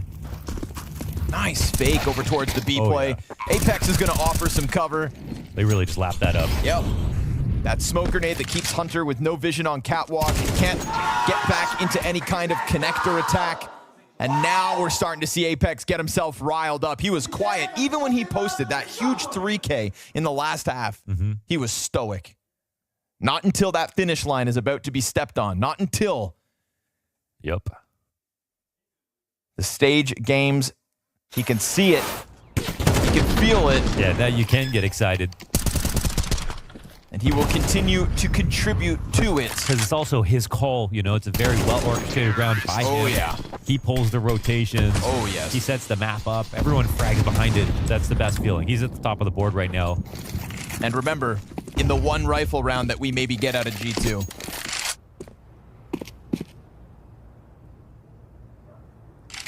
Knowing that G2 have so few chances and that is what you call against it. Completely outclassed in round 15. It's 11 on the board for Vitality. It is pistols in the hands of G2. We say they've got X Factor. Well, we're going to have to see it. Nico goes deep into Palace, grabs a gun, starts to kick off what we have to see, but the rest of the players can just pick up that slack. Sure, Hunter offers one, but the AK retrieved, now thrown back down to the dirt. Spam through bottom connector both directions. Safe plant for ZywOo. Still just pistols for G2. They get torn apart as they step through the flames, and Hooksy goes down empty-handed. Doors closed on the way in. m0NESY at least gets one back. It's actually a 2v2. Still, I mean, how? Yeah, great question. Yeah, there's no kit. No kit with a smoke, though. Two best performing players on Mirage for G2 still stand. Kill rate here could help, but Mezzy's gonna send it over top. m0NESY desperate to tap bomb. Down he goes, cleared out by Mezzy, and that is 12 on the board for Vitality. You can see the eruption of emotion here for Apex and the roster, really feeling that they're going to get in the arena. Even Mezzy is talking, and you know, again, this is so much about him. And for everybody watching, hoping that they're going to see him in person, playing in front of the home crowd. As much as it means to G2, it means just as much or more to Vitality. And in the form that they show, makes it mean that much more. Second rifle round. Maybe all G2 get to show us on Mirage. A map where Struggles pulled it out of its pool, but Nico, blinded, still catches Spinks. It's something to work with, but there is an onslaught of Vitality players coming at this site. Nexa's gonna find Flames, not quite prepared for this. Okay, cleans it up and gets the planter, but it's still bombed down. It's still ZywOo up. And with Mezzy to work off behind him, we've got 3 CTs for them to take down to book the ticket to Wembley. ZywOo looking to go deep, but it's back turned to the creep. m0NESY comes in, finds him, and Mezzy is pinned against the corner here, spotted by the jump up and dealt with. It's G2 with something to stand on. Yes, Nexa saves the day, stops the plant right there. Or, well, doesn't stop the plant, but at least gets his 2 frags. That makes that a whole lot easier on the retake. So a 5th round, 7 to go to get to overtime for a chance to pull this off. I can't imagine this has made Vitality too nervous, but we have seen pretty incredible retakes so far here at the spring final.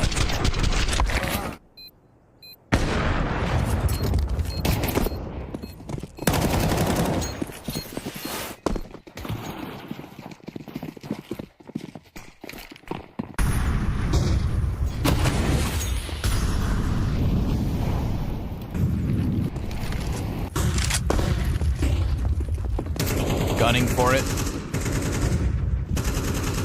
Not going to shy away from the tempo that got them here. Spinks even challenging smokes. Oh, Hooksy, do not be a liability here. Spinks can sense him. No one's setting up. Oh, there it is. Oh, that's a nade. Good. No, in fact, it catches the corner of the doorway. That one lands. Excellent. Huge damage. That'll make Hooksy's job all the easier. There's no support there either for Spinks, but God. now it is only Hooksy, and that nade doesn't feel like much. Mezzy whips around the corner of Catwalk, and despite his low health, that is a B site that has crumbled ahead of what will be a desperate attempt for G2. m0NESY, Nico, your X Factor's alive, but no line of sight. The smoke so big in this windowsill. And the challenge so daunting. ZywOo couldn't understand how VP took back Dust 2. It felt like Vitality could have stepped forward into the semifinals. Now it's going to bank on this 3v3 to keep the dream alive for G2. The trophy in Dallas tasted so damn good, but not all 5 got a piece of it. Here we go. They'll sprint in. A quick scope from Monacy's good, but that Van player's got all his attention, and down they go. It's Vitality United stepping into Mezzi's kingdom, the 3rd British player to play in front of the Wembley crowd. Yeah, that's a massive congratulations and the bounce back from yesterday as well. That's everything Apex wanted, even as an individual, but it's all for Mezzi. It is indeed, and Apex doing his damn best to make sure